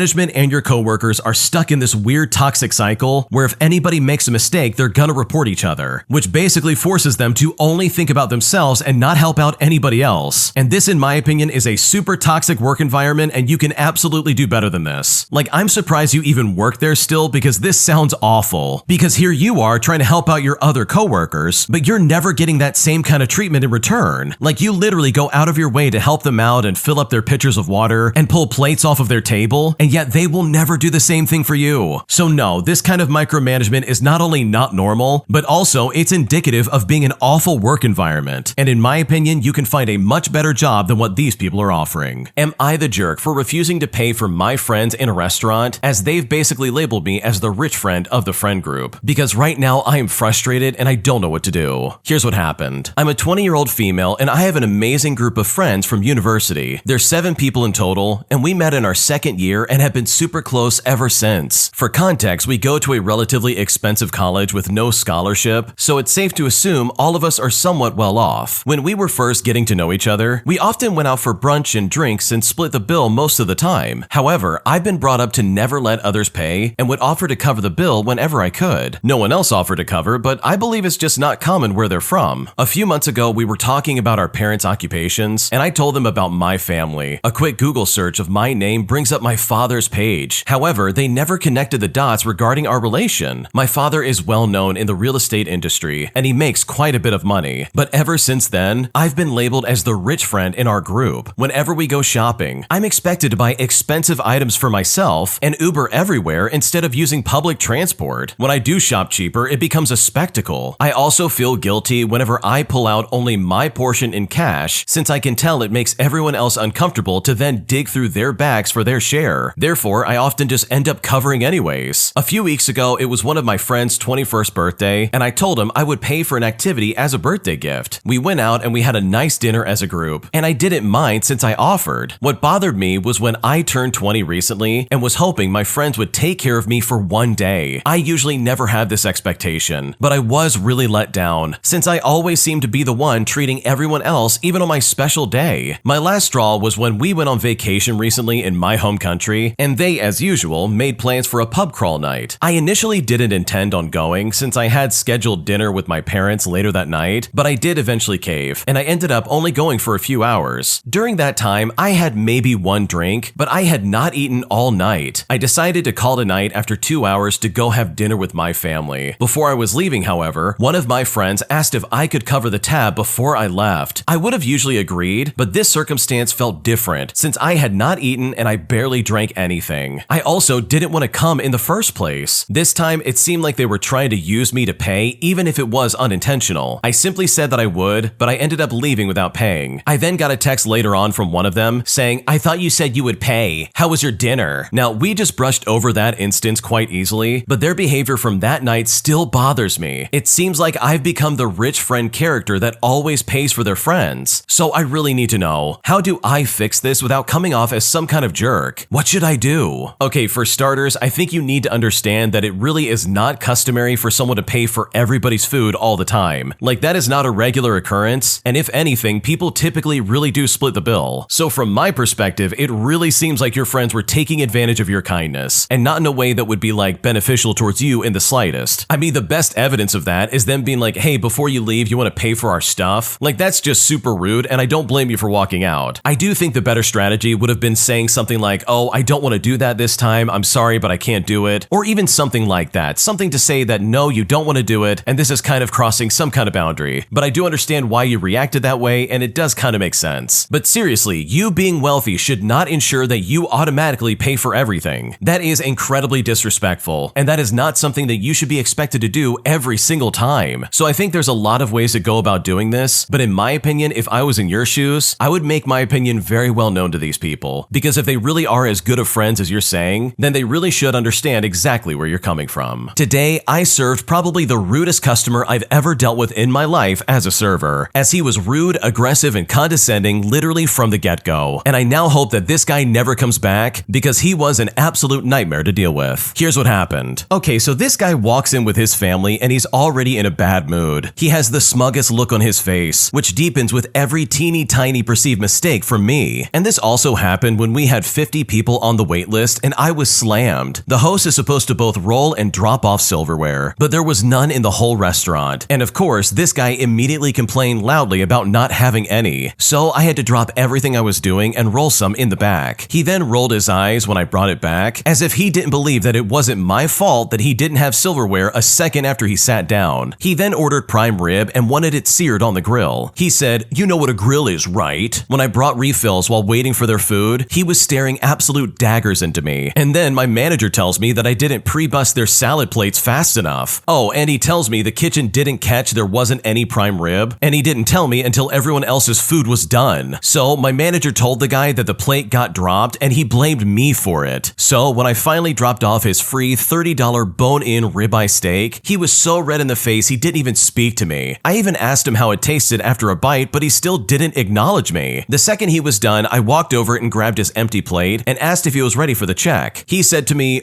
could you get my son a box? And could you clear some of these plates? Geez, are you new? But here's the thing. There were literally 3 plates on this massive 6-top table. I originally didn't want to bother him since he clearly didn't want to be bothered earlier. So I was planning on grabbing the empty plates at the end, but clearly I can't do that either. Then, whilst trying to take all of their plates in my hands, I dropped a fork by his feet. He then pointed to it and looked up smugly as if to say, "See, you're a terrible server." Anyways, I sent my coworker who doesn't take any garbage to check them out, and I'm honestly at such a loss. I simply don't know all the words that I can use to describe how rude this man was. He was rude to everyone who interacted with him, and I honestly hope I never deal with him ever again. Oh yeah, that guy's a massive jerk. I know exactly the kind of person you're talking about, and it's literally someone who just comes in with a bad attitude, and they're almost ready to pick a fight with somebody. They want to find some kind of reason to complain because their life sucks. And unfortunately, you just happen to be the next person in line to catch his wrath. So honestly, having your coworker step in and try to take care of some of this order, in my opinion, was the best thing you could possibly do, because his attitude was completely unnecessary, and you did not deserve that in the slightest. Am I the jerk for telling my friend that she isn't actually traumatized just because we forgot to invite her to a party that she wasn't even wanting to go to in the first place? Because right now I feel really guilty about the entire situation, and I seriously now don't know what to do. Here's what happened. Okay, so I have 3 close friends in college, and for the sake of the story, we'll call them Grace, Matt, and Laura. Now, Laura really likes to use mental health terminology, and she explores a lot of labels from those therapist influencers online. She was told that she has an anxiety disorder and depression, but that's the only diagnosis she's been given so far. And recently, she's been exploring autism and ADHD. Matt wanted to propose to Grace, as they've been dating for a while. He's been planning the proposal for a couple of weeks, and while the proposal was very intimate between the two of them, I was also very involved in scheduling the after-proposal event at a restaurant. The specifics of that are irrelevant to the story, but it was lovely, and Grace and Matt seemed really happy. Laura told us that she didn't want to be involved in planning the proposal because it reminded her of her parents' divorce, and she said that she might come to the post-engagement party. Well, come the day of the engagement, and both Matt and I forgot to check in on Laura. I don't think it's Matt's fault at all, because he was occupied with far more important things, but I feel a bit guilty about not reminding her, so she ended up not coming to the party. The very next day, she starts posting online some dramatic things about how it was traumatizing to see how little her friends cared about her, and that she'll be updating her followers on her trauma therapy journey. She posts that she's now in a really dark place and she thinks she has PTSD. Now, for a bit of context, I am pretty sensitive to mentions of trauma and PTSD because I was diagnosed with PTSD by a psychologist in my last year of high school after something that happened in my first. I have felt a lot of guilt and shame around this because I spent a lot of time feeling that the thing that happened wasn't bad enough to count. I sometimes still get nightmares and flashbacks, but it's gotten better after therapy. I know that I have my own issues wrapped up regarding the word, and it bothers me a lot when people seem to throw the terms around without understanding their weight, but I also acknowledge that I can't stop the internet from doing its thing. I haven't told any of my college friends about this, so Laura doesn't know. At one point, she called me and started explaining how traumatized she is, and I finally just snapped at her. I said, "You are not traumatized. Stop being dramatic. You just got exactly what you asked for." Well, now I feel guilty because I feel like I was a little bit harsh, and she's posting online without naming me that one friend she thought she could rely on to support her is being awful towards her and doesn't understand how being traumatized works. However, I feel like honestly, Laura's just being dramatic about an event that's not about her. I called my mom to see what her opinion is, and she told me that I could have reminded Laura about the party, and while my point is not necessarily wrong, I could have been more sensitive. So now I'm not sure how wrong I am. What should I do? do? First of all, I want to say your mom is wrong because Laura is a grown adult. For context, these people are all 21 years old. Like, you should not have to remind your friend about any kind of like party that she definitely knows about. So for your mom to be like, oh yeah, you should have reminded her. Or for Laura to pretend like, oh my God, I'm so traumatized, my friends don't care about me. Like, that is really stupid and it has no legitimacy in my opinion. Because if anything, it shows how selfish Laura really is. She literally wants to make this engagement all about her. I mean, she didn't even want to show up to any of this and was like wishy-washy the entire time. Like, why should you be responsible for her emotional state? Like, that doesn't seem logical at all in my opinion. And I am right there with the original poster. I cannot stand when people try to make up that they have trauma of some kind, when in reality, what they're feeling are just normal feelings. Just because someone didn't remind you to go to a party that you weren't even sure you wanted to go to, doesn't mean that suddenly, oh wow, you have so much trauma, you now have PTSD. Like, no, that is not how this works, and Laura is a moron for thinking that. So in my opinion, I don't think you did anything wrong, because it really looks like Laura was just trying to create some drama. An entitled jerk tries to get a device fixed that would break federal laws by changing traffic lights whenever he wanted. But as soon as I called him out online, this guy ghosted me and then deleted his post. Here's what happened. So when I was scrolling through the Nextdoor app a few months ago to see what the boogeyman of the day was to these old entitled people, I came across a post asking for help from an electronics repair person with a few pictures of a disassembled electronic device and a circuit board. The poster explained he needed someone to help replace the strobe light bulb on this device and that he had asked some local shops but nobody could help him. I looked at the pictures and it seemed kind of familiar, but I wasn't 100% sure what the device was. A few others replied asking what the device was itself and that they might be able to help, but the original poster replied by only saying that it was a strobe light that flashes at 14 hertz. And that's when I thought to myself, bingo. In the totally useless knowledge part of my brain, I happen to know that traffic signal preemption devices used by police and fire trucks to change signals to green while they're en route to an emergency are strobe lights that flash at 14 hertz. And the Federal Signal Opticom is one device that looked exactly like his teardown pictures. I also happen to know that it is illegal in our state for any random person to possess one of these transmitters, and that it's against federal law for anyone to interfere with interstate commerce by changing the traffic signal at an intersection using one of these things. So I replied to him without asking what the device even was, and I cited the California Vehicle Code and the federal codes, fines, and jail sentences for using a strobe light to give himself a green light, and the enhancements if someone was injured or worse in a car accident that he caused. I then closed out, questioning if it really was worth the risk of using the light just to get to the grocery store a few minutes faster while putting us other drivers and emergency services at risk. I then went back to check for a reply the next morning, and sadly the post had vanished into thin air. Someone must not have liked being called out on the links he was willing to go to just to try and get what he wants regardless of the consequences. Wow, that's really funny because this is obviously exactly what this was about. This guy clearly had some kind of tech that he definitely should not have had, and he was just trying to get it fixed so that he could work the system. Like, why else would he delete his posts and go dark? Like, that is so sketchy it's not even funny. So seriously, good for the original poster for calling this guy out, because if this guy got his way, he could have seriously injured somebody. An entitled jerk blocks my car in the parking lot with his moving truck and smugly declares that I need to shut up and deal with it. So I decided to get some revenge by taking his keys and throwing them into the woods. And despite the fact that he tried to call the cops on me, he not only didn't have any evidence of my interference, but also ended up owing me thousands of dollars after he vandalized my car. Here's what happened. So I lived in a high-rise apartment building, and my truck wouldn't fit in the underground parkade. It didn't have a lift kit, but it was a 2500 heavy-duty with slightly larger tires, and it did have a headache rack that stuck above the cab a few inches. The apartment had a very limited number of outdoor stalls at the rear of the building, one of which I was assigned. One Saturday afternoon, I was going out with some buds from work, and when I exited the building, there was a 53-foot trailer backed up to the building with 4 guys moving furniture in. The truck was kind of jackknifed in, and the trailer was less than a foot from my front bumper. My truck was also backed in with another vehicle behind it, so literally I was trapped. I asked the first guy I saw if they could move the truck, and he said I had to ask his boss. So I asked which one that was, and then waited for the described person. After waiting 15 minutes, I asked a different guy where the boss was, and I was told he was upstairs supervising. So I went in search of the guy, and I asked him to please move his truck so I can get out. Now, truth be told, he only needed to straighten up his backup job, and I could have snuck by, but he just flat out refused and frankly was quite rude about it. He told me, "Well, that's some tough cookies. You can get lost and wait." Right. So I went back downstairs to do just that, and as I was sitting in my truck smoking and listening to tunes, I noticed there was a padlock hanging off the side door of the trailer, and there was a simple huge ring of keys stuck in it. I waited until there were none of the movers around, and I decided to take the ring of keys, put them inside my jacket, and then went and threw them into some bushes some distance away. Then I went back to my apartment and called my buddies to tell them that I wouldn't be joining them. Now fast forward to about 4 hours later, and the building manager called me about the keys missing because the movers were done and they wanted to leave. But I told him that I didn't know what he was talking about. He then asked to meet him in the back lot, which I happily did. This boss mover was all up in my face, saying that he knew I took his rings, and there were over 75 keys on it, including the truck key, and most were one of a kind. But it was right at this moment I decided I was going to get some revenge and show this guy exactly why he should have not messed with me. So when he started yelling at me, I decided that I was just gonna play dumb. The building management suggested that we look at the surveillance video, and at that point I was a little bit scared. I didn't realize there were cameras back there, but I just played it cool. We all eventually went to the office and we watched the footage, but the cockeyed way he parked the trailer blocked most of the camera's field of view. Now you could see me get out of the truck and walk towards the trailer, but you couldn't see me actually touch the keys and then walk back beside my truck, exiting the video near the back of the vehicle. But there was literally nothing in my hands, so the footage proved nothing. Well, the boss man called the cops, but they too watched the footage. They asked me if I had the keys, which I didn't, so I said no. They then said that there was nothing further to be done. I then asked if we were done and when I was going to be able to drive my truck. I was then told to rent a car and submit my receipts, which I happily did. The truck moved the next day, but the trailer was left, perhaps out of spite, at the same angle, blocking me in all the way until Wednesday. When I was finally able to move my truck, I noted the side was scraped up and the driver's mirror was hanging down. We went back to the videotape and I clearly saw the boss man walking back and forth beside my truck, all before taking the mirror in both hands and breaking it off. So in that moment, it was now my turn to call the cops. The moving company ended up paying my car rental tab, which was $375, plus they had to pay $5,500 worth of bodywork, as well as paint, decals, and a new mirror. And I also hope it cost a bundle to replace all those keys. I lived there for 2 more years after that, and I would check on the key ring from time to time, because they were still there the day that I moved out. Okay, I don't care who you are, this is some hilarious revenge. The boss man of this story had 2 options. Either move the truck just a little bit so this guy can move out of the parking lot, or he could be a jerk and be like, oh yeah, get lost, I'm gonna stay here and you can't make me move. Like seriously, this would have taken like no time to like back up and straighten out so that you can get your car out of the way. But instead, this guy wanted to be a jerk and make your life a living nightmare. So I just love the fact that you returned the favor and decided to hide those keys. Like, I'm not a fan of inconveniencing people in any kind of way, and I definitely don't think this is a good idea if you find yourself in this situation, but seriously, this boss absolutely deserved to get put in his place. And the delicious sweet karma of him getting the cops called on him after he gets caught on camera vandalizing this guy's car, in my opinion, makes all of it completely worth it, because this idiot boss absolutely had it coming. If you like Am I the Jerk, you're probably going to love Am I the Genius. Check it out, link down below in the description. Also, go to amithejerk.com/submit if you would like to submit your own stories. Am I the jerk for telling my ex-sister-in-law that I will not take care of my deceased ex-husband's daughter, who I have absolutely no relation to? Here's what happened. For starters, my ex destroyed my life 7 years ago. He was cheating on me with multiple women and allowed one woman in question to steal from us, which set not only him but me back because it was a substantial amount she got her hands on. And to this day, the woman is unknown because she gave fake details. Well, we divorced as a result, and one of his affair partners during the divorce admitted that she was pregnant. From what I now know, the baby was conceived after I filed for divorce, but the mother was someone in his life while we were married. My ex and I share 2 children. Our son is 11 years old and our daughter is 10. And he passed away suddenly about 8 months ago. And he was the sole parent of his daughter, who is 6 currently. Her mother did not want to be in her life, and her mother's family were also not in her life. Well, after my ex passed away, his daughter was taken into foster care, and she has remained there. I was contacted earlier in the process and asked if I would foster her and raise her with my children, but I said no, and I thought that would be the end of it. Well, my ex's sister got in touch with me a month ago, and this is the first time in years that we've communicated. Even at my ex's funeral, no words were exchanged. And yes, we absolutely have bad blood. She expected me to stay with her brother for our children, despite knowing that he was sleeping around, and I just didn't like that. She felt like I ruined my ex's life by leaving, and she told me as much. He gave me an STI that I didn't know I had until I went to get checked out after finding out about his affairs. My ex's sister told me her niece deserves a parent, she deserved a family, and that I should keep her with her siblings, and she told me to cut the BS, that she knows the reason my kids call her a half-sibling is because of me, and I can undo all the bad that I did and make things work for all 3 kids and have a happy home. She repeated over and over again that she felt her niece deserved this, and how she's on foster family 5 already, and no family have come forward to take her. Well, I just ignored her and I ended the call without saying anything else. But she didn't give up and called me again a week ago, and she did this from a new number because I blocked her old one, and she was just repeating the same old crap. I told her she can give her niece a parent if she wants, but it won't ever be me. I told her she should want better for her niece than someone who could never love her or even want her. Well, when I said that, this caused a hysterical reaction. She told me I'm a heartless jerk who feels okay separating siblings. So seriously, am I in the wrong or am I the jerk in this situation? What should I do? No, I don't think you're the jerk at all. It's really convenient that your ex-sister-in-law is like, come on, take the kid into your home, but she herself is not willing to do the same. Like, what is going on right now? It seems like nobody wants to be responsible for this kid, but everyone wants you to take care of it in some kind of way. What, because you're a responsible mom and you already have kids? Like, she didn't have to be in foster care. Someone in the family could have stepped up and said, yes, I will take care of her. But literally none of them did, and instead they want to be like, oh, well, you should do it. You don't want to split up family, do you? But like, are you kidding me right now? The original poster's ex literally did that, what, 7 years ago? When they went around behind the original poster's back and cheated on them? Like, their thinking is so backwards, it's not even funny. So honestly, I don't blame you for staying out of this and choosing to just focus on your kids. Because in my opinion, this has everything to do with your ex's sister and their inability to take care of a kid in need. Am I the jerk for refusing to help my brother after his wife told everybody about me winning the lottery? Here's what happened. So a few years ago, I won a lottery and I became set for many lives over. Even though my name and winnings were public records, I worked hard to keep it a secret, and for the most part, it kind of worked. After verifying my winnings and setting up a trust, I finally told my family. My plan was to basically help each of my 3 brothers and my parents depending on their needs. My brother, who I will call Chris, and his wife, who I will call Alice, had 3 kids of their own, and I offered to pay for a down payment on a house that they wanted. Now, as crazy as it sounds, I was more broke the first year of winning than the year before I won because I was helping my family out. I had one rule for anybody who took money from me: don't tell anybody about my money. Well, Chris and Alice did for clout, and that unleashed a lot of people bombarding me with money requests. These were friends of theirs, friends of theirs, in-laws, and a lot of other people. For example, my brother's brother-in-law asked me to pay for a wedding in St. Lucia because his fiance wanted one, and I met the guy maybe twice in 9 years. Even though this happened back in 2021, people still bother me constantly for money. I was so mad, and I ended up cutting my brother off. This led to a rift in the family, and I largely became estranged from them. It was unfortunate because I was very close to my nephews and I wanted to spoil them. Well, last week, my other brother emailed me and said that Chris has been sick all year, and he is bedridden and gets specialized care. And this has something to do with breathing problems, and I just said, well, that's sad. He said that Chris and Alice were going to lose the house because Chris had not been working. They have 4 kids from ages 4 to 15 years old, and I told him if he had something to say, then go ahead and say it. He then asked me if I would help them out by paying their outstanding bills and until they can get back on their feet. But you know what? I said no. The money isn't the issue. It's the privacy. I have no idea if they will keep their mouths shut about my helping them. I get painted as a nice rich guy, and then I have 10 people bothering me with their problems. You help them once and they'll just keep on coming back. It's funny how people just happen to have financial emergencies when you're helping others out. The other problem is that if my brother does pass away, then I don't want Alice getting a house that I paid 20% of. She and I don't get along, and she's the one who put my business out there. She was so certain that I would take care of them that she didn't even bother to say thanks for the down payment on our dream house. Now, their financial situation is very bad. I'd offer to help in other ways, but beggars want to be choosers and negotiate their charity. And before anyone might ask this, I am not setting up some sort of loan settlement with my brother and his wife. They don't have the means to pay me back, and they would just see it as a sign of weakness. Ironically, the only other people who was against giving them money is my financial advisor. So I'm really sorry that I gave them $420,000 to buy a house, and they somehow managed to mess it all up. I mean, they live in a nicer house than I do. I don't live fancy. I don't own a Rolex, and my clothes have holes in them. I bought my furniture from Big Lots, for crying out loud. My other reason for not helping is that I know for a fact that his wife wouldn't help me if the roles were reversed, and I know that she would be much less nice about it. I love my nephews, but I will not be blackmailed over them. When they come of age and reach out to me, then I'll be there for them. So am I the jerk in this situation? What should I do? No, you are not the jerk. They burned down that bridge between you and them a long time ago when they tried to go around and brag about your wealth. Like all they had to do was keep their mouth shut and everybody would have been fine. But instead, they want to go around and be like, oh yeah, my family member is really rich. They gave us all this money for this new home. And then fast forward, what, 3-4 years later, and you're still dealing with people asking you for money. Like that is seriously obnoxious. And I don't blame you in the slightest for like not wanting anything to do with people begging for money. So honestly, if I was in your shoes, I would do the same thing. I wouldn't pay a single dime towards anything they're doing because that privacy is something you can never get out. That cat is out of the bag and you are not getting it back in. And the fact that you can no longer be private about your financial endeavors, in my opinion, is more than enough reason to turn them away and move on with your life. Am I the jerk for the way I reacted when my parents surprised my 16-year-old sister with a new car, but only bought me a $25 gift card and a book for mine 2 weeks later? Because right now, my parents are calling me a jerk as well as ungrateful for not being thankful that my sister's cancer is finally gone. But despite my frustrations, I'm left feeling very confused because at this point, I seriously don't know what to do. Here's what happened. Okay, to start things out, my sister was diagnosed with cancer last year. It has been hard on our family and even harder on her. I love my sister and I tried to be there for her as best as I could. I also did everything I could to make things easier for my parents. I took over the chores, I cooked every day, I cleaned the house, I did laundry and took care of my younger sibling, and I babysat them more. Luckily, she is doing really well and has recently finished her treatment, which is great, and we are all super grateful. Our birthdays are 2 weeks apart, and hers was 2 weeks ago. Well, my parents bought her a brand new car to celebrate after everything she went through, which I understand she does deserve it, but I was a bit surprised because I didn't even think they had any money. My dad has been unwilling to help me get a used car since last year, telling me that they don't have that kind of money at the moment, and I didn't even want him to pay for all of it. I've been saving up and I just wanted them to help me with the rest, but he kept telling me that they have no money for that. Well, my birthday just rolled around and my parents bought me a book that I mentioned in passing and a $25 takeout gift card to a place I like. Now, I thanked them for it, but they saw that I was not too thrilled, and then they asked me what was wrong. I told them that while I do appreciate the gifts, I thought they were going to finally help me with the remaining $800 for buying the used car, seeing that they could now afford a new car for my sister. But when I said that, that's when they accused me of being jealous of my sister, who had just gone through something very traumatic, and that I was trying to make everything about me, and why couldn't I just be happy for her? They said that at the end of the day, I have a job and I could just continue saving. So am I the jerk in this situation? What should I do? No, I don't think you're the jerk at all. I think what your parents did is completely inappropriate, and it seems like they're definitely playing favorites. Don't get me wrong, your sister had cancer and she's now better. And yes, sure, give her the car, like that's totally fine. But for you to get a birthday gift that is literally a book and $25 for a gift card, like that would make me go crazy. And it sounds like we're only talking about what, $800? Like they can spend what, thousands of dollars on a car, but they can't cough up $800 to try and have this somewhat equal in some kind of way. Like the level of unfairness that's going on right now, especially compared to like her and her sister, in my opinion, is off the charts. By the way, in case you don't know, new cars nowadays, like brand new cars, they are not cheap. So not only did they have that kind of money lying around that they could use on their sister, but they also lied to the original poster over and over again. And here's the part that really drives me crazy, just personally. It really seems like the parents are just trying to like gaslight the original poster and be like, oh wow, you're so jealous of your sister. But I think they're completely missing the point. This is not about jealousy. This is all about feeling completely undervalued. Like, do they seriously not see the difference in what people are getting for their birthday? Like here we have your sister getting a brand new car and you're getting something that maybe a cousin would gift you for your birthday. Like that just seems really weird to me. And you know what? The original poster has earned their keep. They stepped up. They took care of the household. They literally babysat and did all the chores. They did the dishes and laundry. They did all these things to like take the pressure off of their parents and their sister. And sure, nobody's entitled to anything, but I think at least pitching in what, $800 to help get this used car would have been at least the bare minimum of what they could have done to show that they were appreciative of the original poster. Because right now it seems like it's some kind of like secondhand gift where they're like, yeah, okay, it's your birthday, here's a book and a gift card, get out of here. Like that is super unfair. Like that would really upset me as well. So to the original poster, I don't think you're the jerk. I think you have every right to be upset and be like, wait a second, this isn't fair. Because if I was in your shoes, I would definitely be very annoyed. I got into into an argument with my husband after he left me during my surgery, and I'm honestly still so upset with him that right now I really don't know what to do. Here's what happened. I'm a 25-year-old female, and my husband and I have been together for 4 years, and we do not have any kids. I had a same-day lumpectomy surgery yesterday, and the tumor is not believed to be malignant, but regardless, I wanted it out since my mother had breast cancer. My husband got the day off work and drove me to the surgery. The surgery was delayed for about 3 hours, and my husband was getting impatient. The surgeon finally came in and said that she expected the surgery would take about an hour. After she left, my husband said to me that he was going to leave the hospital to get lunch when I went under, since he had not eaten that day. Now, I wanted him to be able to eat, and I was trying to be brave, but I really didn't want to be left when the surgery was only supposed to be an hour, so I asked if we could pick some food up on the way home. Well, he gave me the impression that he would stay, and I was wheeled away to surgery. Fast forward to about 30 minutes later, and I was being shaken awake by a nurse who told me that I was sick and she was trying to get in touch with my husband. Apparently, during the surgery, my blood pressure dropped rapidly, and my surgeon was able to get the tumor out in about 20 minutes. My blood pressure was 70/30 by the time they got it out, and my lips had turned blue. Now, I was very sick in my room. I was bleeding through my internal stitches, and I was coming in and out of consciousness, and I was even vomiting. But all the while, my nurse was trying to track my husband down. Even my surgeon called him up, but he did not answer. But I am very thankful for the sweet nurses who took care of me and reassured me. It is the next day now, and I'm very emotional and angry about the entire ordeal. Well, my husband did not apologize and has been incredibly defensive about the entire thing. His explanation for leaving was that he went out to get lunch, and then he was getting gas because he was low for driving me around. He then started complaining that the surgery was supposed to be an hour. He then said to me, "How was I supposed to know your heart could have stopped?" I told him he had one job, which was to stay with me and tell me what the surgeon says. Now, I could get over him leaving if he was apologetic or even remorseful in the slightest, but I am completely shocked at his words and how little he seems to care for someone he claims to love. In his defense, he cared for me last night when we got home, but left today after we argued. I'm sure I'm just still really emotional from anesthesia, and maybe I'm being a bit dramatic, but I can't even look at him the same. He is usually attentive and caring, so I'm just completely baffled. I'm sure he thought the chances of anything going wrong were slim to none, but I can't understand his thought process. I sat for hours and hours in waiting rooms during all of my mother's breast cancer procedures, and I was nervous to even leave for a minute to get any food. God forbid I don't have cancer, because I don't trust him with anything medical now. Honestly, I'm very unsure of what I'm hoping to get from writing this to strangers, but I really just needed to vent because right now I seriously don't know what to do. Okay, first and foremost, I want to say I am so sorry that that happened to you. Surgery is already like super stressful as it is, so the fact that he was so flippant and just so dismissive of that is incredibly disrespectful and so unfair for you. Like, this is already such a sensitive situation that your family has gone through. This is so closely related to what your mom went through, and you're just trying to be proactive about everything and prevent anything bad happening to you in the way that it happened to your mom. So that fact alone of him not understanding that, or even trying to understand that while also being defensive, in my opinion, is so uncalled for. And here's the thing. The surgeon probably said, "Oh yeah, it's probably gonna take an hour." But I'm willing to guess that those are probably like ballpark estimates, where like, okay, maybe it'll be done in an hour, or maybe it's done a lot sooner like what happened in this story. Regardless, he's your ride home. He should have been there with you and right by your bedside when you woke up. And I think the original poster has it right, because I feel the exact same way. If he was at least apologetic or like, I don't know, not defensive in the way he was, this all could have been fixed like right away. Like, all he had to say was, "I'm so sorry for leaving, I thought it would take longer," or something to that extent. But instead he's like, "Oh yeah, I had to get gas because I was driving you around all over the place. How was I supposed to know your heart could have given out?" Like, buddy, this is your wife you're talking about. This is the person you decided to spend the rest of your life with. At least pretend like you want to be with her, because right now it's not very convincing that you even care. So truly, I'm so sorry you went through this, and I'm so sorry that your husband is a massive jerk, because the way he treated you, in my opinion, is completely uncalled for. My toxic boss treats me and my coworkers like absolute garbage, ruling with an iron fist and always saying he's gonna fire us if we do even the smallest thing wrong. So I decided to get some revenge by exposing the fact that he owes hundreds of thousands of dollars in debt to various financial institutions that he was clearly trying to avoid. And I've honestly never been happier to see somebody get fired in my life. Here's what happened. To start things out, mobile phones became common in my country at around 2004, just as I finished high school. And my parents bought me my first phone, phone, which was a second-hand Nokia. It was bulky and basic, but I promised myself that someday I'd buy a new phone with my own money. When college started, I had a 2-hour daily commute. In high school, I excelled academically and won several district-level awards. These awards were being distributed during my first year of college, and one nationalized bank award finally gave me enough money for a new phone. So I bought a Sony Ericsson K300i, and I also got a premium SIM card, not realizing that it had been abandoned by its previous owner. By the third day, I started receiving calls from a guy who we will call Brandon from various financial institutions. It turned out the number previously belonged to him, and for 20 years, I've been getting these calls. Determined to get my premium number, I began a routine of blocking wrong numbers. Back then, blocking was device specific, so each time I got a new phone, I had to start over and keep a list of numbers that I wanted to block. Fast forward and I got my first job after graduating in 2009. Around 2010, I was assigned to a new project with a notorious reputation for burning people out due to a nefarious project manager named Bran. I didn't know his full name for quite a while, but he took pride in making our lives a living nightmare. Bran ruled with an iron fist. From the moment his team stepped into the office, they were met with a barrage of emails and messages, each more important than the last. Bran thrived on creating chaos, often changing project deadlines on a whim, demanding his team work late into the night and through the weekends. Bran's presence loomed over every task. He insisted on micromanaging every single detail, and yet he was quick to take credit for any success, no matter how small it might be. But failures were met with his notorious tirades, publicly berating his team and assigning blame without hesitation. His unpredictable temper kept everybody on edge, afraid to make the slightest mistake. Meetings were another tool in his arsenal for torment. He scheduled them during lunch breaks and after hours, ensuring that no one could escape his grasp. These meetings were often pointless, serving only to reinforce his dominance and disrupt any semblance of work-life balance his team might have had. His relentless stream of emails continued around the clock, each carrying a thinly veiled threat: either be perfect or get dismissed. Under his reign, morale plummeted and burnout soared, yet Brand remained oblivious, satisfied only by his complete and total control. I was quite ashamed when I learned that he was from the same area that I was, and had gone to the same school even though it was years before me. In 2012, our company merged with a parent company. Almost nothing changed personnel-wise, but infrastructure-wise, we got Microsoft Outlook as well as an organization view. And that's when I first learned about Brand from an organizational hierarchy perspective. His full name was an absolute eye-opener. It was Brandon. Now, the name was common enough, but at the time, mobile numbers had an area-specific pattern, so I already knew that the previous owner of my number was from the same area as me. But still, it could be somebody else, so I needed to dig deeper. I talked with an old mentor who lived in the same area and had coached several high school students for the last 2 decades, and he confirmed my suspicions. I won't go into the details, but it was evidence that Brandon and Brand were the same person. I had been quite pissed off with this unknown person named Brandon for almost a decade by then, and Brand had been the bane of mine and my coworker's existence for quite some time. So this is where my revenge takes place. First, I unblock all the numbers in my phone, as I was getting maybe 5 to 6 calls on a daily average. But after unblocking about 150 numbers, it suddenly increased to 15 to 18 people. And in that moment, my answering strategy changed drastically. Instead of saying, "Oh, this is the wrong number," I politely explained that the owner had changed his number and then provided his current number to update their database. And this is where I might be a jerk, because I also volunteered his manager's number, just in case he tries something else. Well, the fallout to my decision was epic. Apparently, these people had been trying to find him for almost a decade. Several banks had sold his debts to companies that literally bother people for a living to get their money back. And it turned out he had been taking loans in everybody else's names, namely his wife, his parents, his uncles, his aunts, and he was giving everyone that same number. He was evading credit card debt and loans of upwards $200,000. And apparently he had almost 20 cases filed against him, but nobody could ever find him, which is probably why he thought he could walk on water. There are multiple versions of what happened at the office when his manager started to get calls about him. But as a result, he was let go about 2 months later, and I'm so happy to say that I never heard from him ever again. This is one of those situations where yes, revenge is oh so very sweet. This guy made your life a living nightmare in this office. He ruled with an iron fist, and he basically made everybody afraid that they were going to lose their job at the drop of a hat. Like seriously, that is so annoying, and I can't stand managers that act that way. But the really funny part here for me is that you had this guy's old number. You had the number that he used to try and get by on these stupid loans he was never going to pay back. Never mind the fact that he was opening loans in other people's names, house just so he could try to get some extra money for God knows what. Like, that is so unethical and so toxic, it's not even funny. So good for you for taking this scumbag down, because from the sounds of it, this guy absolutely deserved it. If you like Am I the Jerk, you're probably going to love Am I the Genius. Check it out, link down below in the description. Also, go to amithejerk.com/submit if you would like to submit your own stories. My entitled sister-in-law is constantly putting her needs above everybody else's, as her entitlement has reached a breaking point in my mind that at this point I seriously don't know what to do. Here's what happened. Okay, so my family had their annual dinner tonight. The youngest sister is an alcoholic, like straight up, so she doesn't have a car and always needs a ride. Last year, the eldest sister was her chauffeur and didn't get to visit with the family as long as she wanted to because her baby sister was whining that she wanted to go home. But this year, my husband said that he'll chauffeur his baby sister. We are all aging, and last year the eldest brother passed away, so you would think that the baby sister could deal with a few hours of family, but no, apparently that's just not possible. The second she's done eating, she's ready to leave. I said to her, you know you can't bully him into leaving like you do. So he told her to relax and let him finish eating. The next thing I know, she's asking the widow of the eldest brother to help her in the bathroom. And in that moment, I knew I should have followed, and I wish I had, because the alcoholic convinced the widow to let her use her phone. She then called a member of her church to come and give her a ride home. However, before that good Christian showed up, my husband was ready to leave. We're driving home when the eldest sister calls me to find out if she's with us, and that's when I find out the person from church is at the restaurant to pick her up. My husband then asked her, wait, what is going on? But of course, we get no answer. I then asked her why she would do that, and she actually tells me it's none of my business. I said, if you called someone from the church for a ride, why are you in our vehicle? Well, she just says, I want to go home. I'm not talking to you. So I said, good, then hear this. You are obnoxious in your entitlement, and I'm tired of you acting like a baby. You say things like, be my chauffeur, pay for my food, buy me drinks, let me finish your beer. And that's because if you don't get your way, you will just figure out who to manipulate next. Now, at about that time, we exit the interstate, and on the side of the road, there's a homeless woman yelling crazy. I then looked at my sister-in-law and said, look, there's your future. But I'm honestly still annoyed by my sister-in-law's attitude, as well as her demands to always get what she wants. Wow, I'm really surprised that anybody would drive this lady around. Like, for starters, she's not even a responsible adult. Like, not only is she an alcoholic, so she doesn't have a car, but while also getting rides from other people, she acts like she's so entitled to all this time and attention, as if anybody else's needs are not as important as hers. Like, that really must be obnoxious, and I'm just blown away that anybody's giving her the time of day. Like, if I was her brother of some kind and she's like, ooh, drive me around, and then she started acting up like that at some kind of like family get-together, I would lose my mind and not take that for a second. I would tell her straight up, you need to get an Uber because I am not taking care of you. And it's also so rude that she called somebody from church and said, hey, pick me up from the restaurant. And then when that person gets there, they're like, wait a second, where is she? She literally just inconvenienced someone to come out to a restaurant that they didn't need to go to, all because she wanted to leave right away. I want to leave right now. Like, that is absolutely obnoxious in my opinion. And I think the next time she wants to come for some kind of like annual get-together, she needs to find a ride from somebody else, because her awful behavior absolutely should not be rewarded. Am I the jerk for telling my mother-in-law that she should have tried to be a good mom if she wanted the rewards at her son's weddings? Because right now she is not happy with me, and at this point I seriously don't know what to do. Here's what happened. Okay, so my brother-in-law, who is my husband's younger brother, had my husband and I act as parents of the groom at his wedding. My sister-in-law and my sister and my husband's children rounded out the groom's side at his wedding. Now, my mother-in-law and her husband and the children that she shares with her husband were there in person, but they were not counted among the immediate family, and they were not seated with us at any point. For reference, my husband became the father figure to his brother when their father died. My husband was 10 and his brother was 2 years old. My mother-in-law was pregnant with my sister-in-law at the time, and my husband became the head of the household. My mother-in-law basically checked out, and she would get angry at my husband for not doing better. The day my husband lost his father, he also lost his mother. She was and continues to be so cold to him. She expected so much of a 10-year-old and criticized him heavily in the years that followed. He was supposed to get amazing grades, keep the house in order, raise his siblings, help his mom out whenever she wanted, work when he was old enough, and needing to do so without ever complaining or turning to her for help. Well, his grades suffered immediately because of all that he went through. Until my husband turned 18 years old, he did 99% of the raising of his younger siblings, but they bonded with him in a very special way because of this. And I was his friend and then girlfriend at the time, so I helped as well. So they also bonded really well with me too. When my husband was 16 years old, his mom announced that she was pregnant and moved in this guy that that she married in Vegas, and nobody knew anything about this beforehand. At that point, her and my husband's relationship worsened, between my brother-in-law and sister-in-law not being bonded with her at all, and her trying to take back some parenting but them rejecting her, and my husband not caring to include his half-sibling in the parenting that he did. It all made for a very toxic mess. She wished that my husband wasn't alive. She wished that she never had him, and did this all in front of me and his siblings. When he moved out, she did all that she could to stop the siblings seeing each other, but my brother-in-law and sister-in-law acted out until she gave in. They had a lot of extended sleepovers with us, and my husband did attempt to win custody of them when we settled enough, but my mother-in-law's household was financially secure, so he was denied. But it never changed the fact that my brother and sister-in-law wanted us, but mostly they wanted him. They wanted the brother and father that they knew best of all. My mother-in-law and her family were not at mine and my husband's wedding, but as mentioned, she was at my brother-in-law's wedding because he and his sister maintained some contact. In the 2 weeks since the wedding, I ran into the mother-in-law at the grocery store, and that's where she confronted me. She complained about how unrewarding the wedding was when she was treated like she's not my brother-in-law's mom, and then she said it was my husband's fault. So I told her that she should have tried to be a good mom if she wanted any kind of reward at her son's weddings. And then after I said that, I walked right away. Because my husband and I have her blocked everywhere, she can't reach out to me, but she has been giving my brother-in-law and my sister-in-law a hard time over what I said. And she has called me a pot stirrer, as if I'm trying to stir up drama. So am I the jerk in this situation for what I said to my mother-in-law? What should I do? No, you are definitely not the jerk. Your mother-in-law sounds like a nightmare. She not only mistreated your husband, but also she practically checked out of being a parent. She pretty much forced her 10-year-old to raise his siblings all throughout their childhood. And then she brings in some guy that she married in Vegas, and then tries to be like, okay, I'm gonna be a parent again. It's like, no, that is not gonna happen. This is too little too late. And the fact that she's so blind to that and in denial that, yeah, she was an awful mother, that part alone is really upsetting in my opinion, because she absolutely knows what she did. She knows that she practically abandoned her kids and forced her son to raise them in her stead. Like, that's on her, that's on nobody else. So for her to be like, wow, you guys didn't deserve that, this is your husband's fault, like that would have lit my hair on fire. I would be so mad if somebody said that about my spouse, especially considering what they went through in front of the person who caused it. So no, you are not the jerk, and honestly, I think your mother-in-law absolutely had this coming. An entitled Karen tries to block me from parking in a parking lot by standing in my way to try and flag her friend over. And even though I tried to explain that I'd been waiting over an hour for this parking spot, this entitled Karen refused to listen, claiming that she deserved this spot way more than I did. And I've honestly never been more frustrated with anybody in my life. Here's what happened. Okay, so this just happened, and the lady who did this is sat at a table not even 5 feet away from me at the moment. So for context, I'm currently looking for work, and I spend about 4 to 5 hours on most days at my local art center. They have a really nice coffee shop and serve food, and they have free parking as well. Today, I pulled in around 10 o'clock in the morning, and they had no spaces left, so I waited for almost an hour. Parking is 2 single lanes on either side, and I am perpendicular to one of them, patiently waiting and trying not to fall asleep. Other cars come in looking for spaces, but they see that I'm waiting and then they leave. So almost an hour in, some people walk out and indicate that I am parked in front of their car. It's a nice lady with her baby and some friends, so I back up and I patiently wait for them to load up so that I can take the space. As I am watching, I see another lady slowly saunter up towards the space, looking around and nodding her head, but not paying any attention to me. She is just beyond the parking space, and once the car pulls out, she walks into the space and turns her back to me just as I am trying to pull in. I say to her, "Excuse me, miss," and I say this twice, but she just completely ignores me. So I try again, just a little bit louder, but I still stay polite. She then turns to look at me, and I ask her to please move as I'm trying to pull in. At this point, she looks surprised and says, "No, I'm keeping this space." I then explain to her that I've been patiently waiting for almost an hour for the first available space. And when I said that, she then shows her entitlement. She said to me, "You've just been parked there. You were not waiting for the space." I explained to her that I have indeed been waiting and that I moved back to let the lady with the baby load up. I then see her friend drive up with their car and I recognized it. They have driven in twice while I was waiting, also looking for parking spaces. I tell her that I've seen her car twice and that they were looking for spaces as well, and that you can't just block a space, especially after I've been waiting for almost an hour. Now, it's important to note that I didn't raise my voice and I wasn't rude, but I also was not about to give in. She then gave me a look of disgust and walked towards her friend who was asking her if we were okay. So I then just decided to park my car. They then drove off and I came in. I found a table and said hello to a friend who was at an adjacent table, and I went to order my coffee. coffee. Now, I was going to tell the barista what had happened to me, but then I realized that they were in queue next to me, so I came to the internet instead. But either way, I'm still blown away by her entitlement, as well as the fact that she seriously tried to block my parking space. Okay, I will never understand anybody trying to block a parking space with their physical body. Here's the thing, if you don't have a car and you're not in a car, then you cannot claim a parking space for a car. You can't just run out and be like, oh, I'm taking this spot, sorry. Like, that is obnoxious, and that makes you a massive piece of garbage. And the thing is, this lady absolutely knew that you were waiting for a parking space. She knew that's why you were sitting off on the corner literally waiting for an hour. They even circled the parking lot twice. Like, they definitely knew you were there, so any kind of attitude they might have about you pulling into that spot, in my opinion, is completely unwarranted. But seriously, good for you for not giving into this moron, because her entitlement was absolutely unacceptable. I'm tired of all the customers that I have to deal with on a daily basis, as I am constantly confronted with so many awful people who come into my restaurant. Here's what happened. Okay, to start things out, I manage a fairly successful boardwalk beach restaurant on the East Coast, so naturally, this is our busy season. And I know the idea is that the more customers we have, the more likely problem customers are going to occur. I have been here for a few years, but my God, the customers we're getting this year is on a new level of unbelievable. For example, I got called racist because I wouldn't let an obviously underage person without an ID order a drink. Her friends just kept yelling that I'm racist over and over again, just to try and cause a scene. Eventually, the cops were called and I had them removed. Also, when it rains, it's an absolute nightmare. Everyone on the beach comes into our restaurant and just sits at the tables. Most of them don't order anything, and they just sit there waiting the rain out. And naturally, we get lots of people who actually want to sit and order, since they're here anyways and they might as well. On top of that, the people who requested to sit outside want to now come inside because they're now getting rained on. I get into arguments with people just sitting there because we need the tables for paying customers. Like, they just refuse to move. In fact, one time we had a family sit at the table, and one of them went out and brought back a pizza with drinks and started eating at our tables. Now, what was their explanation for this, you might be wondering? They claim this was a public space, so they're allowed to do this, and if I call the cops, then I'm breaking the law. And believe it or not, this is actually a very common occurrence. Now, it's also important to note that we don't allow public bathrooms, as those are only for paying customers. And the reason for this is that people from the beach will literally walk in and just trash the place. They'll drag sand into our restaurant, they'll mess up everything and get in the food, and just enter and basically destroy the toilet. And in most cases, they just clog it and then they leave. It's also a fairly small bathroom, which is typical of all the other restaurants that are trying to utilize space as much as we can. So, paying customers are stuck behind lines of non-paying customers waiting to use the bathroom. My favorite is when a non-paying customer comes up to me and says that the bathrooms are disgusting and that we should be ashamed of ourselves for allowing it to get like that. And this literally happens at least once a day. We try to keep up with it, but with how busy we get, sometimes I need bussers to bus tables or run food and not go over to check if the bathroom is clean after every single guest. There are huge public bathrooms 2 buildings down from us, and when we direct the non-paying customers there, they say they're already here and we're not allowed to deny someone to use the bathroom. Now, our state also has very strict open liquor laws. We cannot sell alcohol and allow a guest to bring it onto the boardwalk or the beach, and that's because we are the ones who would get in trouble for it. So, as you can probably guess, we had a guy who asked if he could bring his beer onto the boardwalk, but we just straight up told him no. We explained it's against the law, and we point to the signs behind him that clearly say no alcohol beyond this point. He just says, "Oh, that's BS, you should have told me that before." But after we turn our backs, he just sneaks out of the restaurant. Eventually, the cops come back and they say that this guy, and yes, they described him perfectly, even down to what he was wearing, had told them that we had said he is allowed to bring drinks outside and that we had lied to him. We then pointed out the signs again to the cops and then said, "Yeah, that's what I thought, he just didn't want to pay the fine." I've also had customers bring his parking ticket in and hand it to me and told me that I have to pay it. He said that he was coming to my restaurant and that he didn't know that he had to pay for parking. But seriously, how is that my fault? Well, I just laughed and handed it back to him, which is probably not my most professional moment, and then he just started screaming and crying, demanding to speak to a manager. There are so many more instances besides this one, but honestly, sometimes customers can be the worst because they literally just don't care about anybody but themselves. Okay, just when I thought I've had some bad customer interactions, I then read this and I'm like, wow, you've had it way worse than me. I can't imagine working in one of those high traffic areas where this is like a tourist trap like the beach or an amusement park, because it seems to me it's just full of people who are super entitled, who also basically believe that they can get away with anything that they want. And this post is just a few glimpses into that. So So truly, I'm sorry you have to deal with such awful customers, and hopefully your job gets better in the long run. An entitled neighbor causes over $100,000 worth of damage to my niece's house, leaving my niece's home practically in ruins. And at this point, we seriously do not know what to do. Here's what happened. So my niece has a next door neighbor who we will call Lewis for the sake of the story, and they are your typical entitled jerk. He's just a very unpleasant guy who will complain about minor infractions, such as cutting your grass and getting lawn clippings on his driveway. But also, he won't hesitate to blow his leaves into her yard when he's cleaning up his yard. Like I said, this guy's a massive jerk. My niece and her little boy went on a 2-week trip to the United Kingdom, and my teenage son house sit for them the first week. And honestly, there were no issues. They were due back on Monday evening, and her ex-husband, who she's still friendly with, stopped by the house to make sure everything was in order, stock her fridge with some essential items, as well as many other things. Well, he was outside and noticed something unusual about a pipe that ran down the outside of the house and emptied into the grass on the side of the house. The AC in their house has a kind of weird setup where there's an outside unit, but also something up on the 3rd floor, and this is attached to the pipe on the house. The condensation runoff from the AC unit flows out of the pipe and empties into the yard. Well, the jerk next door plugged the pipe so that the runoff wouldn't go onto his driveway, which borders my niece's house. The plug pipe caused all of that runoff to back up and spill into her house. It ruined the carpet on the 3rd floor and then dripped down into the bottom 2 floors and into the basement, where it ruined clothing, furniture, toys, and so much more. And my niece's ex didn't realize this yet when he discovered the plug pipe. While he is examining the pipe, Lewis comes out to yell at him for being in his yard. They exchanged some words and Lewis got his stupid feelings hurt, so he ended up calling the cops. Now, I should mention that my niece's ex is Indian, so he's this brown man that Lewis probably mistakes as Middle Eastern. The cops show up, and fortunately, they realize that Lewis is a massive jerk, and they tell him to go back into his house and stop calling the cops on his neighbors for no good reason. And even still at this point, nobody is aware yet of the damage in the house. But when the ex went into the house, he saw the dripping water, realized the extent of the damage, and concluded that the plug pipe caused the destruction. He called the cops back out to see what had happened. And again, the cops were really cool about this. They looked at all the damaged areas, they took pictures, and told my niece's ex to go to the police station in the morning so that they could file a police report, because the tampering on their property was likely criminal, and the amount of damages they have sustained could elevate the charges to a felony. Now, my niece's brother is a lawyer, so he's in touch with the police to work that end of it. And my niece's home insurance agent is a friend of hers. They've already sent out an adjuster to figure out damages, and our greatest hope is that Lewis will face criminal charges for what he did, and that my niece's home insurance company will sue him like crazy to try and recoup the damages. Now, I don't know. I've never been through this before, because I don't have a jerk neighbor who thinks they can go onto their neighbor's property and do whatever they want. I think it all will work out for my niece, but it is a tremendous hassle, and it's infuriating because Lewis is such a jerk, and she has to walk on eggshells to keep him from having some kind of outburst. But now the gloves are off, and we're going to unleash the most annoying poor neighbor behavior that we can on this guy. And I'm over at her house a lot, so we're talking loud music, barking dogs, and yelling kids. My son is a guitarist with an amp that goes all the way up to 11. It won't even take behavior that is obnoxious or disruptive to the entire neighborhood. But because Lewis is such a jerk, he freaks out over anything, so it won't take much time to drive him over the edge. Wow, Lewis literally is a piece of garbage. The amount of damage that he probably caused to this house, especially when you consider water damage, is most likely extremely expensive. Like, that is not a joke. That is like some serious damage that's going to take a long time to figure out, and it's going to take a lot of money just to get it all sorted out. The original poster even clarifies that they're pretty sure it's about $100,000 worth of damage to the house. So hopefully this guy gets nailed down for all the damage he did to the house, because his behavior is absolutely unacceptable. If you like Am I the Jerk, you're probably going to love Am I the Genius. Check it out, link down below in the description. Also, go to amithejerk.com/submit if you would like to submit your own stories. An entitled jerk tries to tell me how to do my job, despite the fact that he literally has no idea what he's talking about. But after being annoyed for several minutes, regardless of me asking him to go away, I decide to maliciously comply, resulting in him getting humiliated in a way I hope he never forgets ever again. Here's what happened. Okay, so I'm a 34-year-old male, and I had always been doing multimedia for my church for years and years. So stuff like displaying lyrics and creating PowerPoint slides are like second nature to me. I was scheduled to take care of the multimedia this morning, so as usual, I came and created what was needed. I set up all of the lyrics, I set up the Bible verses, and I put together all the slides that was sent from from the speaker before I went to the restroom. When I get back, I saw the guy who we will call Nate, who usually plays the bass, but he wasn't on the schedule today, and I saw that he was having a conversation with another person behind the multimedia station. I went back to my station and started pre-displaying everything on the screen to make sure that I can read everything, and I did that before I noticed that Nate is looking at my station. Well, 5 minutes before we start, Nate suddenly asked what I prepared, and I showed him everything. I showed him the lyrics, the Bible verses, the slides, and I did that just to satisfy his curiosity. Now, as a side note, I don't really like Nate for several reasons, and that's because he believes in a lot of conspiracies that people share on social media, and when someone questioned him, he would just argue nonstop. So most of us just try to avoid starting a conversation with him in general, and that includes me. Also, whenever he's scheduled to play the bass, he turns his amp's volume quite high, and it's so much higher than the other instruments that I can actually feel the vibrations every time he plucks his bass, and the multimedia station is at the very back of the room. Needless to say, he is just super obnoxious. Well, apparently his obnoxiousness is at a high rate today, because as soon as he saw the slides I prepared, he said that the font is too small. He didn't just say, oh, it might be a bit too small. No, he said it's too small, but I told him it's fine. It's the regular font size we all use week after week, but he literally wouldn't drop it. By this time, the service started, but for some reason, he didn't go to find an empty seat in the audience. Rather, he sat on a stool behind my station, while repeatedly telling me that the font is too small. By this point, I was listening to his font mantra behind me, while also displaying the lyrics for the singers. After a couple of minutes, I asked him if he's planning to sit with the audience, and I kid you not, this is what he said to me. Your font is way too small, you need to increase it. And when he said that, I couldn't believe it. He is so fixated on my slide's font size that he refused to leave me alone until I fulfill his wishes. By this point, even the pastor's wife asked him to please have a seat in the audience, in which he told her that it's better for him to sit there because if he sat in the audience, he wouldn't be able to see anything. And at that point, I had had enough, so I decided to maliciously comply. While still controlling the displayed lyrics, I also edited the slides while he watched, so I was basically multitasking. Mind you, the service has already begun, so I can't actually display the slides just to make sure. I increased the font so big that the slides looked ridiculous. Before, there were only 10 slides, and one slide contained 6 to 7 lines of 2 to 3 Bible verses with a translation section below it. But now, there are about 40 slides with 15 plus lines that contain only words in each of them. I can barely fit the translation part, and each slide could contain only one verse. It looked totally atrocious. After witnessing his destruction, he patted me on the back and gave me a thumbs up, and then he finally went to find an empty seat. I then looked at the pastor's wife, and even she shook her head. Well, during the sermon, it was extremely awkward. The speaker was having a difficult time reading from the screen because he kept pausing after each line. I also have to switch the slides quicker than before because each only consisted of one verse, which interrupted the speaker's pace. After 10 minutes, the speaker gave up and just read from his own Bible, which most audiences just followed suit. I witnessed many audiences pulled up their own Bible app from their phone and just read it from there, including Nate himself. I then texted Nate. I said to him, "Why are you reading from your phone? I thought you wanted the font larger so you could read from the screen." And in response, he just turned at me and glared at me silently. After the service was finished, the speaker approached me and asked if everything is okay, because the slides didn't look like what I usually made. The pastor's wife approached us and was very apologetic and explained everything. Then we looked over for Nate, in which we couldn't find him in the crowd. So I guess he was too embarrassed to admit his monstrosity, or how entitled and weird he was acting at the moment. And I honestly hope I never deal with him in this capacity ever again. Wow, Nate sounds incredibly obnoxious. This guy not only needs to stay in his lane, but also he needs to get out of the way. Like, I don't know about you, but if I'm trying to run the multimedia section of some kind of production, regardless of what it is, if I had some idiot hovering over my shoulder saying, "Oh, you're doing it wrong," I would not only kick him out of my space, but also I would lose my mind on him. Like, nobody's going up to Nate while he's playing the bass and being like, "Oh, your speaker's too loud." Like, that would be super obnoxious and very inappropriate. So hopefully Nate learned his place, and the next time he'll choose to stay away from your station and simply let you do your job. An entitled Karen complains to my company after I forced them to follow the rules of the contract that they signed. Here's what happened. Okay, so I work in the security industry, and I'm not going to say where because I fear that someone might recognize the story. The main contract I work is with the local council, and one of the duties I perform is inspecting public halls after they have been rented for a function. And usually it's just private citizens having birthdays, anniversaries, wedding receptions, or something like that. Most of the time there are no problems, and the worst is maybe the space hasn't been cleaned properly, but that's not a problem for me. I just call the cleaning company the council has a contract with, and they send somebody out, hopefully before the place gets used again. The fee comes off the deposit paid for the haul, so it's no skin off of my nose. On a good day, these inspections take maybe 10 to 15 minutes. And also, everybody has already left or is about to leave, and I can just do any little jobs that wouldn't be worth calling in the cleaning crew. Now, another thing that should be noted is the terms and conditions to which everyone has agreed to before being allowed to use the halls. It is blatantly stated that they have a maximum of 60 minutes after their allotted time has finished that they need to vacate the premises. After that, they are considered to be trespassing, and the police can be called to remove them. The worst thing about all of this is when the people hiring the space go over time. I get paid by the job, not the hour. So a booking running long means I'm waiting for them to finish while not getting paid. And it's always the same excuse. Oh, we lost track of time, sorry. But funny enough, it always seems to be the people who are well off who run long. They seem to think they can just throw money at the problem and it will just go away. Take this past weekend, for example. The booking was an 18th birthday party, and it was scheduled to finish surprisingly early for a weekend night. I arrived the stipulated 10 minutes before the booking is supposed to be finished, just to find that the cleaning has only just begun. Now, to be clear, doing a good job requires at least 45 minutes, and these people had so much stuff that it took them at least that long to get their personal stuff out of the building, let alone even making a start on the cleaning. Knowing all this, I go in and I speak to the people who hired the hall, that being the parents of the birthday girl. I know from experience they wouldn't be able to get everything done in time, and I politely suggested they focus on clearing out their own belongings so I could just call the cleaners in. But unfortunately, I wouldn't be here if they listened, now would I? Because no, they insisted that everything will be fine. They said they'll get everything clean and just pay whatever extra fee the council will charge them for the extra time. However long it took them to clean, they would pay for the time, regardless of the fact that they are in breach of the contract they agreed to when they signed it. No matter how I explained they would not be able to finish everything, they insisted on using the full hour they weren't really entitled to get everything done. Now, to clarify, they were supposed to have everything packed up and cleaned, and it all had to be out by the end of their booking, meaning that extra hour was going to cost them big. Needless to say, with 15 minutes to go, they have only just finished cleaning out their gear, having stopped for about 10 minutes or so to take group photos in the process. So I tell them they have run out of time. They need to get all their gear out so I can call in the cleaners, as there was still a lot to be done. Now, at the time, they seemed accepting of everything, though the mother made a point of telling me that she would be calling first thing Monday to talk to the bookings team. In retrospect, this was her threatening to go to my manager, even though I myself am not a council employee. They ended up clearing out just before the hour expired, and I was finally able to begin the inspection. Oh, and the real kicker here was that they scheduled the caterers to pick up their gear 45 minutes after the scheduled end of their booking. I had all but forgotten about the issue until this morning when I received a call from the council officer, who is the liaison between the council and the company I work for. It turns out the mother was true to her word and had actually filed a complaint about the fact that I forced them to adhere to the conditions that they agreed to. Thankfully, the liaison knows me and my work, and once I explained the situation, he agreed I was simply following council protocol. I have no idea how my boss is going to react, as the company only recently took over the contract and they don't know me as well. But hopefully things work out in my favor, because this lady and her family were incredibly entitled. Yeah, it is super obnoxious when people act like this, especially when you're just trying to enforce the rules and they're gonna sit there and be like, fine, I'll follow the rules, but I'm gonna get you in trouble in the process. So honestly, with all things considered, I really hope you don't get in trouble for this. That would be the dumbest reasoning on planet Earth, and I just think that would reflect really badly on your employer, because quite literally, you were just doing your job, and if anything, the fault falls on this family and definitely not with you. Would I be the jerk if I come back to a restaurant just to complain to a manager about a situation that happened 24 hours prior? Because right now, I feel very sad and very humiliated, and at this point, I seriously don't know what to do. Here's what happened. Okay, so I ate at this supposed Italian restaurant Saturday night, and trust me, you'll understand in a minute why I'm describing it that way, because I wasn't craving typical Italian food, and this was just nearby and I was just kind of hungry. When I got there, I ordered a chicken cordon bleu, and this is a meal I've eaten 100 times on different places, and I know very well how it's supposed to look and taste. Now, I've been to this place before, but more for beverages. I've never really had a meal from them until now. So they give it to me, and I was surprised by the first unfamiliar thing. The chicken was covered with an odd-looking mushroom sauce and onions. It wasn't made properly, and the whole thing just tasted awful. The accompaniment wasn't okay either. The vegetables were not cooked or cleaned properly. The rice came with a cinnamon and dry grape seasoning that not only has nothing to do with the recipe, but only tastes so bad. I was so unsatisfied with the overall dinner, and it wasn't cheap, so I couldn't just let it go. I told told the waitress if she could please just change my plate, but she said to me, well, what does changing mean? So I told her I want to exchange it with something else. She then asked me why, and I kindly explained it to her. She then says that they cannot replace a plate unless it has a sour taste. So I tell her that mine is inedible at this point. She then tells me that I should have asked her what they put in it, but I say to her that everybody knows what that specific meal is made of. We exchanged a bit, and she kept interrupting me and refusing to properly listen to me or even hold accountability of her own sayings. I then say, okay, can you please just call your manager? And she says yes. Now I waited for a good while, and she and the cashier were chatting and basically free. And from time to time, they would look at me and just start laughing. Eventually, I got done with it, and I decided to stand up and go to them. Once the girl noticed me, she said to me, I was just going to call him for you, and you came by. And she only said that to try and make herself look less guilty for making me wait that long. And the person that she introduced me to was a cashier and not a manager. And I knew for a fact she wasn't about to call anybody. So I said what I had to say to this guy, and he didn't even respond. Meanwhile, another person comes along who I'm assuming was a chef or something like that, and they said to each other, oh, here's the one who will know what to say to her. And I initiated the conversation all over again. And this guy wasn't any more professional. He didn't give any solution or explanation, and instead of responding in a mature way, he attacked the fact that I said the food was bad and tried to guilt trip me into believing it's forbidden to describe food like that. Now, the entire time I was smiling and trying to be professional, but the act of me smiling and saying friendly things to the waitress only made the whole thing worse, since they both took my kindness for a weakness and they just treated me like a fool. I tell him that I didn't lack respect towards him nor the food, and that I simply expressed my lack of satisfaction about this situation. But this guy just kept blabbering. In a nutshell, I basically told him in the end if he had any solution or anything to suggest, but he just said no in a mocking way and then turned his back and returned inside. The whole staff were then staring at me and mocking me after I paid, and I just said out loud, it feels good to know what restaurant I'll never step foot in ever again. After that, I felt so bad about it that I started to cry back home. I didn't deserve this kind of humiliation. Now, I'm someone who is very sensitive, and the vast majority of the words that I should have said didn't come to my mind in the heat of the moment. Now that I'm much less stressed about it, I plan to go there and ask for an apology, but from the actual manager and not from anyone else. They already tried to fool me, and I don't want that to happen again. And of course, I'm never eating there ever again. So would I be the jerk if I did this? And what can I do to feel better about this and less guilty for not responding properly and defending myself? I later checked online if this wasn't just a singular incident, and many comments online confirmed that they had a nightmare dealing with this specific restaurant. What should I do? First of all, I'm so sorry that they treated you that way, but also now's your time to get back at them. For starters, you would not be the jerk for complaining because the way they treated you was completely out of line. Like, that is unacceptable to the highest degree, and I just think it's the right thing for you to do to complain in this scenario. Like, your server didn't do the job right at all. In fact, she didn't even put any effort into doing her job. I mean, any server would happily try to exchange the plate for something else, especially if the customer knows right off the bat that the meal sucks. It would have been nothing for that server to switch that out and be like, oh, I'm so sorry the food sucks, let me get you something else. But instead, she and her coworkers just made fun of you the entire time. That is not fair, and in my opinion, you absolutely should complain, because this kind of humiliating treatment should not go unpunished. My entitled manager tries to force my friend to use all his vacation time as some kind of power play to show how good of a manager he really is. And I've honestly never been more frustrated with anybody in my life. Here's what happened. Okay, so a new manager was hired for our team, and quickly he wanted to impose his way of doing things, namely having daily stand-up meetings, people having lunch at different times, as well as several other unpopular things. So needless to say, he did not start off well with most people in our team. Then he started going after people who had accumulated annual leave. And for reference, in Australia, we get 20 days annual leave per year. Now, I had none left, so it was no problem for me, but this friend of mine had been working there for nearly 8 years and never took a day off, meaning that he had months worth of annual leave. This manager wanted to make an example of him and ordered him to plan out vacations or even to sell back to the company some of that time, which is perfectly legal but with tons of conditions. My friend didn't want to take any time off, but was being pressured constantly by our manager, and this was every day at our stand-up meetings. The first item would always be pending annual leave and would just fixate on my friend. One day, my friend just had enough of this guy and gave him two options. He told him he wanted to go for extended holidays back to his country and he wanted to take it all at once, or he's going to sell the whole thing back to the company. Well, the manager accepted the first option, only to come back the next next day after checking with his manager to say that wasn't possible, as he would have to go for nearly 6 months and we had plenty of projects in the pipeline. He then said he'll have to sell the entire thing back to the company. But then he came back the next day after checking with HR, and one of the conditions says that you can only sell a maximum of 20 days. So this is where his malicious compliance came into play. From that day onwards, every morning my friend started emailing our manager while also sending this to HR and the head of the department, asking him for an update on his annual leave arrangements, stating he had given him the option he was looking for and was waiting for his response. He would also bring it up and push for an answer every day at our stand-up meetings. And while he never got a reply from our manager, weeks later he did get a reply from the head of our department, indicating that they will review other options and let him know, but they never did. Well, the following year, my friend had his first daughter and ended up taking an extended leave for about 3 months. Also, the pushy manager eventually resigned as he never felt comfortable in the team and found another job somewhere else. And honestly, all I can say is good riddance, because that guy was an absolute nightmare to deal with. How ignorant and stupid can somebody be where they would not only try to deny somebody's accumulated time off, but also try to shortchange them when they try to sell it back to the company? Like, that is insane. That would make me so frustrated and angry, especially if I worked there. And the way this manager came into this new job is just so annoying. And it's unfortunately something that's pretty typical of new managers. They walk in headstrong and try to change everything, instead of trying to get the pulse of the room and figure out, okay, what really does need to be changed. Like, this guy was trying to make an example out of somebody, but he's the one that ended up quitting at the end of the day. So it kind of makes sense why he didn't feel comfortable with the team. He literally made himself a villain right off the bat. So good for your friend for stepping up and not taking any of this guy's garbage, because the way he was acting was completely unacceptable. My entitled parents don't like my boyfriend simply because he isn't rich, and they've even gone as far as saying that I'm going to be setting myself up for a life of financial struggle unless I dump him and move on. And I'm now questioning everything about my life, because right now I seriously don't know what to do. Here's what happened. I'm a 31-year-old female, and I've been dating my 28-year-old boyfriend for 4 years, and we are going to be moving in together in 2 weeks. I am really excited, as I've never taken this step before in a relationship, and that's because I've lived alone since I was 24. I have grown up very privileged, and I'm very grateful for everything my parents have provided me. But on the other hand, my boyfriend has grown up in a lower income household. He has a full-time job managing a local coffee shop. He pays his bills and has never asked me once for money. He has attempted secondary school, but he hasn't been successful, and he knows that his current gig is not a forever thing. On the other hand, I am highly ambitious. I'm a manager at a hospital with a pension plan and all the adult things that come along with it. I'm also a waitress during the weekends to earn some extra money. On top of that, I dog sit and cat sit, as well as dog walk for the doctors I work with, as I am much cheaper than any kennel they could find, and I'm a huge animal lover. With all this extra income, I bought a piece of land in cash last year. It's been almost 5 years of doing the 2-job thing, and I've reached a level of burnout that I've never experienced before. I work nearly 7 days a week, and I've been thinking about quitting my part-time job as my boyfriend is moving in and he will be paying half the bills. I really want to get some better work-life balance because my mental health is not good. I recently confided in my mom about the burnout I'm experiencing, and it was actually on my birthday last week, and I showed up to my family birthday party dinner in tears. I had to reschedule my own birthday party because I was called into the restaurant, and I don't really get to see my friends all that much, so I was really looking forward to it. I told my mom I don't really want my second job anymore, as I no longer need that extra income to afford my car, my rent, or my bills, and that I've given up on home ownership in the near future, at least on my own. Well, it was then that she made some really nasty comments that have honestly completely blown me away. She said to me, "You better get used to a life of financial struggle if you want to stay with him." And she was saying all these awful things in that regard, even though I never brought my boyfriend up once. Keep in mind, I was already pretty upset, and I thought that it was so inappropriate that I almost walked out. I've always wanted validation from my parents, and this has very much bothered me over the years. And I've even been going to therapy about my burnout for the last month using the employee assistance program at my work. But therapy is now turning into how much pressure I put on myself to do it all, and this is due to how I was raised. My boyfriend is fully aware of their opinions of him, and still he sticks around and supports me. His unconditional love means a lot to me, as my parents' love is very much conditional. He has been my rock during this mental health struggle, and it's upsetting that I don't receive the same support from my parents. It's almost like they're disappointed that I can't handle it. And now I'm not sure how to move forward with my parents, because right now I seriously don't know what to do. Wow, your parents are super toxic. First of all, you came to your mom looking for, like, I don't know, motherly friendly advice, and she's like, oh yeah, your job sucks. I totally understand. By the way, your boyfriend's awful and you should leave him. It's like, whoa, wait a second. What are we doing? Why on earth would you bring him up? He has nothing to do with any of this. Like, that is just completely out of left field. So for her to say that out of nowhere is just completely insane to me. But when it comes to the burnout, I can kind of understand why you're burned out, because you literally work a full-time job and then you're a waitress on the weekends. And like, I could maybe do that for a few years, but after 5 years of that, I would probably lose my mind. So honestly, when it comes to your parents, I think it might be time to find someone else that you can confide in, because your mom very clearly has some negative opinions about your boyfriend. And I personally think that is completely unfair. If you like Am I the Jerk, you're probably going to love Am I the Genius. Check it out, link down below in the description. Also, go to amithejerk.com/submit if you would like to submit your own stories. Am I overreacting for not wanting my ex-wife back after she's been texting me and calling me non-stop, practically begging me to let her back into my life? Because right now, I feel like I'm being guilt-tripped, and at this point, I seriously don't know what to do. Here's what happened. Okay, for a bit of backstory, I was married for nearly 5 years to my now ex. I have 2 boys who are teenagers, and she did not have any children. Now, there is an 8-year age gap, and yes, I know it's probably too much, and probably has a huge bearing on the situation. And she also wanted children between us, and I wanted that as well. But here's where the real reason that I'm here comes into play. A couple years ago, my wife left me for another man, and I have absolutely no idea. I walked in from work, and she told me that she was leaving, and literally went straight to the house. I asked to meet up with her to talk, but she declined. I mentioned marriage counseling, and she said that counseling is dumb and doesn't work. I tried everything to get the madness to stop, but she was bent on staying with him, and this absolutely broke me. Never have I been so hurt in all my life. I poured everything into her, and I just get kicked in the teeth. So I concede to her request, and the divorce goes through, and I start my healing process. More than a year passes, and I get a text message from her saying that she wants to meet up and talk and see if we can work things out. She says she made a mistake, but I reminded her that I gave her so many chances to come back, but she kept choosing to stay away. After talking for a bit, I find out that she is pregnant, but not with a guy that she left me for. So I said there's just no point. Then a friend of hers tells me that she married the guy that got her pregnant. But you know what? I'm fine with that, and I continue to heal. Before she gives birth and even afterwards, she calls me and texts me. And again, she's asking to talk and see if we can try to get back together. But I tell her that I cannot be a part of something just to replay what happened to me again. But she says it's not like that. Well, she keeps trying to guilt me into coming back, saying that I don't love her and that I never loved her. And she also accuses me of not forgiving her. But I feel like I can forgive someone, but not have to have that person back in my life. I will always love her. We were married, and you can't just get rid of that feeling. But I am not in love with her. I feel I made the right decision, and it seems to me that she is the same as she ever was. Am I thinking about this correctly? What should I do? Yes, you are definitely thinking about this correctly, because the way she's acting is insane. For starters, the fact that she's trying to guilt trip you into coming back and saying things like, oh, you don't love me, you never love me, you're just not gonna forgive me, are you? It's like, what are you talking about? You're the one that walked out on the original poster. Like, he's left standing there being like, wait a second, why are you leaving me? And then she's gonna turn around and be like, wow, if you don't let me back in your life, you've clearly not forgiven me. And if I was in your shoes, I would just respond and be like, yeah, you're right, I don't forgive you. And also, no, I don't love you anymore. Someone like this, in my opinion, is clearly grasping at smoke. They realize that they screwed up their life, and they missed out on the one good thing they had going on, namely the original poster. So in my opinion, I think it's time to block this lady and move on with your life. At least that's what I would do. She's clearly trying to weasel her way back into your life, but like, seriously, why would you want that back? She's already broken your heart once. Why let her do it a second time? Because her behavior, in my opinion, is completely inappropriate, and there's absolutely no reason why you should put yourself through that ever again. This next story came from the Am I the Jerk subreddit. Check the links in the description if you would like to submit your own story. Am I the jerk for wanting to leave my family and move on with my life after the way they've treated me throughout my entire childhood? Here's what happened. I'm 26 years old, and I have degrees in engineering and an MBA. My parents married late and had difficulty having children, so they adopted my cousin, who became my stepsister. I remember being constantly criticized, called ugly, and compared unfavorably to others, which made me feel very inadequate. My father used fear and false pride to manipulate me. Despite this, I tried to brag about him to my friends. My stepsister and I never got along, and I struggled a lot with anxiety and always needed approval. When I tried to talk about their mistakes, my stepsister and mother would use shame to silence me. They labeled me as a troublemaker, which made me very angry and very sad. School was also tough, because I had to do well to protect my family's reputation, and even though I was good at music narcissistic, they always criticize me. Over time, I realized I hadn't pursued any of my dreams. My father made me choose a career that was easy for him but not what I wanted. Even though I studied hard, I failed subjects that I just didn't care about. I felt overwhelmed and blamed all the time. I tried to help out by fixing and cleaning their cars, but I couldn't afford to fix the big problems, like a broken windshield wiper or maybe some dents. While my friends got new bikes and cars from their parents, I had to make do with an old car and a scooter, even though I felt like I deserved so much better. When I tried to help my stepsister stay away from bad relationships, she and my mother made fun of me instead. My mother used my stepsister to control my father, who drinks way too much and doesn't do his part around the house. And right now, with all things considered, I just feel so trapped. My father uses money to control me and threatens to kick me out if I don't do what he wants. My mother doesn't say anything about his drinking problem and acts completely unpredictably. Sometimes she's nice, and other times she's irritated and just ignores me. They both had good jobs in the government, and I just think that I should have my own house by now. They don't understand the job market and inflation in India, and they don't listen when I try to explain. They just talk over me with their own ideas. My self-esteem is getting worse. People notice that I've lost weight and I look tired, so I'm honestly wondering, should I quietly plan to leave? Or would that be a selfish thing for me to do? I'm worried that I might lose control of my emotions, because right now I seriously don't know what to do. Honestly, I don't think it would be a bad idea to get out of that house, because it sounds like your mom and your dad are just not really nice people at all. They're super controlling and they're not allowing you to live your own life. And this isn't a situation where you don't have like some way of making money and living on your own. Like you quite literally have everything laid out in front of you, where you really could have your own life and your own house that you can live in. But for some reason, your parents are holding you back and like keeping you down. And that is really weird in my opinion, and I just don't think you deserve that. So I know if I was in your shoes, I would definitely be trying to move out, because the way they're treating you is really mean and in my opinion, incredibly unacceptable. My entitled narcissistic mother has been awful to me my entire life, and after dealing with her for so long, I'm seriously at my breaking point, because right now I really don't know what to do. Here's what happened. Okay, to start things out, I'm living with my parents in a city with a high cost of living and very bad housing situation. It is a small 2-bedroom apartment with one den, and my dad generously gave me the bedroom while my mom took over the master bedroom. And this story is all about my mom. Now, I won't get into the bag of spiky worms that was growing up with her as a mom, but I'll mention some things to give you an idea of who she is. When I was 7, I lived in a big house, and I always felt alone because my mom would take long naps in her bedroom. She was likely depressed, but after watching TV for hours, I would jump in bed and nap with her looking for some kind of affection. Well, this is one of my earliest memories. Most of the time, she would halfway wake up, realize that it is me, and then proceed to tell me that she didn't want me and how sorry she was that I was even born. And throughout my life, she would escalate to screaming and guilt-tripping over every little thing. For example, she lost her phone pretty much every day when I was in high school, and after looking around the couches, she would dramatically sigh and mumble to herself until I asked her what was wrong. She would then ask me to help her look for her phone, and I usually would. But if I ever said no, like if I was doing maybe like homework or doing laundry, she would start complaining about how I'm a bad daughter who never helps her and is always selfish. Then she'll say, "Fine, I'll never help you out with anything if you need it." And this is all over a misplaced phone. Not to mention that asking her to do anything, including cleaning up her own spills or candy wrappers, was like pulling donkeys into a ditch. She often makes herself out to be a better person than she actually is. And since she has a shrill voice and screamed nearly every day of my childhood, I now absolutely detest loud noises. Perhaps more relevant is her relationship to my dad. According to her, my dad cheated on her before I was born with a dirty woman, and she wanted to divorce him but stayed for my brother and me, which is complete BS, because she probably just enjoyed spending his money in comfort. She often bragged about how she used to date doctors and lawyers, especially when we went through some financial trouble a few years back, and how she could be living better than she does now. I have a feeling that she stayed with him because he is somewhat of a pushover, who she verbally and sometimes physically hurts. And at this point, it's too late for a fresh start. She's the type to constantly ask him to buy sweets for her, complain about her colleagues, and get upset if my dad doesn't understand the occupational jargon that she uses, or even that he can't even read her mind. If she does her own laundry, she can leave her clothes in the washer for hours on end before he comes home and reminds her, but then she would tell him to do it for her. Now, I was often the one who had to do it for her because I also need to do my own laundry, and she would say stuff like, "Why won't you help your mom out this once?" But you know what? With all things considered, I just stopped talking to her about a year ago. She has always had an explosive temper, a persecution complex, and narcissistic tendencies, and I'm still trying trying to deal with my own personality problems that have all come up after being raised to not speak up for myself and to deal with conflict very poorly. But I've been doing what I can to pretend like she doesn't exist. Now, we've moved around a lot, at least 8 times in my life, and almost every house we would have a period of dealing with ants. In our last place, we were fine. That is, until she left out a cup of soda or juice, and the ants just came in overnight. It seemed like I was the only one who cared there were ants crawling around the dining table, and eventually it was all over our bathrooms, which continued for several months. In our current apartment, we had been ant-free for 10 months, which I'd been pleased by, but today I was doing my laundry and I noticed a line of ants coming out of my mom's room, and I honestly feel so frustrated. I know her room is pretty filthy just from seeing her bring all of her food. From her dinner to Indian food to cookies, it all came down to the fact that she had very poor hygiene. But now she is making it everyone else's problem because we have ants on the loose and they may wander into my bedroom next. I feel like she should have prevented this issue by doing the responsible thing and literally just cleaning up after herself. It annoys me all the more because I had been doing good at keeping bugs at bay, but now she will just yell at us if we get mad at her or even tell her to just clean up. She'll probably just give a disinterested, "Oh, okay," especially when my dad mentions the ants, and then expect us to do something about it, which we will do something about it. But still, her attitude just never fails to irritate me. So I'm honestly so frustrated, and at this point, I seriously don't know what to do. Yeah, your mom does not sound like a good person, and I can completely understand why you would feel frustrated living with this lady. Like, just imagine dealing with that on a daily basis. Here you are trying to just live your life, and she's sitting there and being like, "Oh my god, how on earth can all of this be so bad?" So truly, I don't blame you for being upset, and I know if I was in your shoes, I definitely would be trying to move out as soon as possible. An entitled couple always comes into our restaurant and then seats themselves immediately upon arrival, messing up our seating chart and making our lives incredibly difficult. Here's what happened. Okay, so we have this entitled old couple that comes into our restaurant every few weeks. They're always rude to the staff, they ignore us, and they seat themselves wherever they feel like. And on top of that, they complain about the music volume and the temperature of the restaurant. We are a full-service, moderately upscale establishment that is usually booked at least 75% full on a slow night. Our floor plan is painstakingly planned, and these people come in and screw it up week after week. One night, we saw that they had a 4 p.m. reservation right when we opened, and the entire front house decided to disarm them with kindness and even give them a nice table. We saw them pull up, and we all stood at the host stand ready to greet them and to seat them at the table. And this was including the chef and the owner. One of the servers gets the door for them and welcomes them in, and lets them know to go see me at the host stand and she will seat you. Well, instead, these people walked right by all of us standing there and hightailed it to the table of their choosing in the other room. We all looked at each other dumbfounded, but somewhat not surprised. Well, I decided I was not going to follow them with the menus, and everyone agreed with my stance. Finally, after some time, the husband comes to the host stand when nobody had approached them for several minutes. Having enough of these people, I respond by saying, typically when you come in to eat at a restaurant, you check in with the host who seats you. Well, this guy says nothing and sits back down as I place the menus on the table. Fast forward to a few weeks later, and they come in on a busy Saturday night. The staff sees them coming up the walk, and we all jump in and cut them off. We say to them, "Hi, how are you doing today? Follow me this way." And they have no choice but to comply. While I settle them into the table, a woman who's with them asks me, "Well, why can't we have a window?" But I simply say, "I'm sorry, but this is all we have available at this time." And then I go on my merry way. Fast forward to today, and the entitled husband leaves a review that claims the hostess needs some polishing, and that they were scolded by me after being told to seat themselves, among other complete lies. They also wanted some longer explanation of why the window table was not available. It's clear that these people have never worked in a restaurant a day in their lives, and I was not about to go into great detail about how seating charts work. The restaurant went through somewhat of a big transition over the last few years, where we changed the menu and the vibe to try and get these kind of people to go somewhere else. But as you can see, it didn't work on everyone, because these people have been the bane of my existence for far too long. Okay, this is so annoying to deal with. If I worked at this restaurant, and these customers were allowed to just run amok and do whatever they wanted, I think I would absolutely lose my mind. Like, this is straight up a management issue. Management is not doing anything to try and reinforce their rules, and they're bending to these stupid people simply because they're regulars. Like, that is not how it should work at all. A simple conversation could probably fix all of this right away, because at the end of the day, this entitled couple are literally guests at your restaurant. So for them to act as if they can do whatever they want and just completely mess up the seating chart, which I totally understand by the way, is completely unacceptable and is something that definitely should never be happening. An entitled entitled restaurant owner interrupts our performance to try and make some awful remarks about me. But thankfully, I had my teacher by my side as he humiliated this owner in a way that I'm sure he will never forget. Here's what happened. Okay, for a bit of context, I was in a traditional kung fu school for 9 years, and my teacher was one of the most honest and respectable men I've ever known. In this school, there are certain etiquettes you have to follow out of both respects for the art and your fellow students. We had things like bowing before entering doorways, always facing north to take off our sash, stuff like that. Now, keep in mind, we were not just teaching students here. We fostered a family and treated one another as if we were all brothers and sisters. One of the rules was that men wore their sashes on the right side, while women wore their sashes on the left. Now, for context, I am a trans male, and my teacher was one of the few people who knew about this. Also, I present very androgynous. My teacher and I talked about it when I came out to him because I was concerned about how it would affect the etiquette of the school, and we both agreed that neither of us really cared about how I wore my sash, so I just kept it on the left out of habit, and it was honestly a very friendly conversation. At my school, we did a traditional performance every year for Chinese New Year called a Lion's Head Dance. If you look it up online, it's both intriguing and hilarious to watch because it's essentially two people underneath a large, fluffy, papier-mâché lion. We would do this for restaurants, schools, and event centers. We even got to perform for the Chinese consulate at one time. Basically, one person is the head of the lion, while the other operates the tail. And we work together to cleanse the space to ensure a year of good fortune for the establishment, and so that we can scare away evil spirits. Everyone always loved these events, and it was some of the funniest performances I'd ever done. We have drums and dancing and firecrackers. I mean, we have the whole deal. I was almost always in a line with my teacher because we made a surprisingly good team. One year, we went to this little Chinese restaurant who hired us to do our normal thing, and when we get there, we set up and lay out the equipment and begin stretching before the performance. This performance was with one lion, with me in the tail and my teacher in the head. As we're talking and getting ready, suddenly the owner of the establishment walks over to my teacher and I with the most disappointed look on his face. My teacher asked if everything's all right, and this guy just started in on my teacher through gritted teeth. He originally asked why I was standing there, and my teacher, while very confused, said that I was operating the tail for tonight. The owner said that this was highly disrespectful because a woman shouldn't be in the performance and should never be in the lion. Now, my teacher, with a deadpan look on his face, chuckled and basically said, "We don't live in the days of Chinese dynasties anymore, sir. This is my student and I am their teacher, and they are more than welcome to perform and represent my school." The owner kept on going off about how it's disrespectful to the culture and how I shouldn't even be in the show because I was female. My teacher then looked back at me, looked at the owner, got a cheeky little grin on his face and said, "Okay, no problem." He then turned to me and grabbed my sash, twisted it to my right side, bowed, and then addressed me in Chinese as younger brother. And he did this all before turning back to the owner. This guy had the most shocked and appalled look on his face, and it took everything in me to not just bust up laughing. The owner huffed and told us to just do the show and then stormed off. And just as a little cherry on the top of this interaction, I went to put on the tail of the costume, and my teacher stopped me and motioned for me to get into the head of the lion. So I got to lead the show that night, and the owner just had to sit back and deal with the fact that he didn't get his way by throwing a sexist fit. The year after, we got hired by the same restaurant, and my teacher, instead of rejecting it, made absolutely sure that the performance that night was all female students. And at the end of that night, thankfully, the owner didn't say a word. Okay, I think the biggest thing that came out of this for me is the fact that your teacher is really supportive. They had your back pretty much in the face of some weird animosity, and he put that guy in his place in a way he definitely deserved. So good for the both of you for having such good teamwork, and for you to have somebody on your side that truly cares about you. An entitled jerk screams at me through the bathroom stall, furious with me that I took a bathroom break from my job instead of providing customer service for him exactly when he needed it. And I'm honestly still blown away by this interaction. Here's what happened. Okay, so I'm working overnight at a DoubleTree Inn last night, and by 1:30 in the morning, there was one reservation left to check in. Thinking they probably weren't going to show up, I decided that this was a good time for a bathroom break. So I put up the "Be Back Soon" sign, and I head off to the men's restroom. Now, I'll spare you the details, but as I was halfway through, someone literally walked into the men's restroom and then started screaming, "I need to check in. Is anybody here?" For a moment, I was too surprised to properly answer, but my customer service mask went on quick enough for me to respond. I said to them, "I'll be glad to help you once I'm finished. Please just wait at the desk and I'll be there soon to help you out." Well, that's when this entitled jerk marched up to my stall door. "You're supposed to be at the desk. I need to check in right now. I've been driving for 12 hours. Now, in response, I just continued my business. Because you know what? I have no work remorse, and this guy is probably the most inconsiderate person I've ever heard of in my life. I then finally say, "I'll be glad to help you once I'm finished, sir. Please wait at the desk and I'll throw in a free breakfast for your trouble." He backs up from the stall door but doesn't leave the men's restroom as I literally finish my business and get my pants on. I exit the stall and there he is, some 90-year-old white guy wearing khaki shorts with a polo shirt and grass-stained white sneakers, just skin and bones and a deranged sense of entitlement. While I walk to the sink so I can wash up, he continues his tirade. When I was your age, people stayed at their stations. They did their jobs. They weren't hiding out in the bathroom. Why weren't you there? Why wasn't anyone there? Ignoring him, I wash up, dry off, and I exit. I then walk to the front desk with this idiot almost jogging to keep up with me. As I make it back to the desk, he's gasping for air as I try to do the usual check-in routine. I get his ID, his credit card, and his room preferences. He then screams at me, I want a room on the top floor overlooking the river. but I just look at him and I say, "I'm sorry, sir. All we have are rooms on the second floor facing the parking lot. You're all checked in. Here's your room keys." He then took his luggage cart and he went upstairs. And I thought that was the end of it, but apparently my general manager just texted me about this. It's almost 11 a.m. and he wanted an email report about the interaction. Because apparently this entitled old jerk literally wrote a bad review about our location 2 days before he was supposed to check out. And I'm honestly still blown away by this interaction because this guy was completely out of line. Okay, personally, I can deal with a lot of customer interactions, but the second anybody tries to find me in the bathroom to yell at me for not doing my job, that is when the gloves are off. That is such an inappropriate thing to do to somebody, it is not even funny.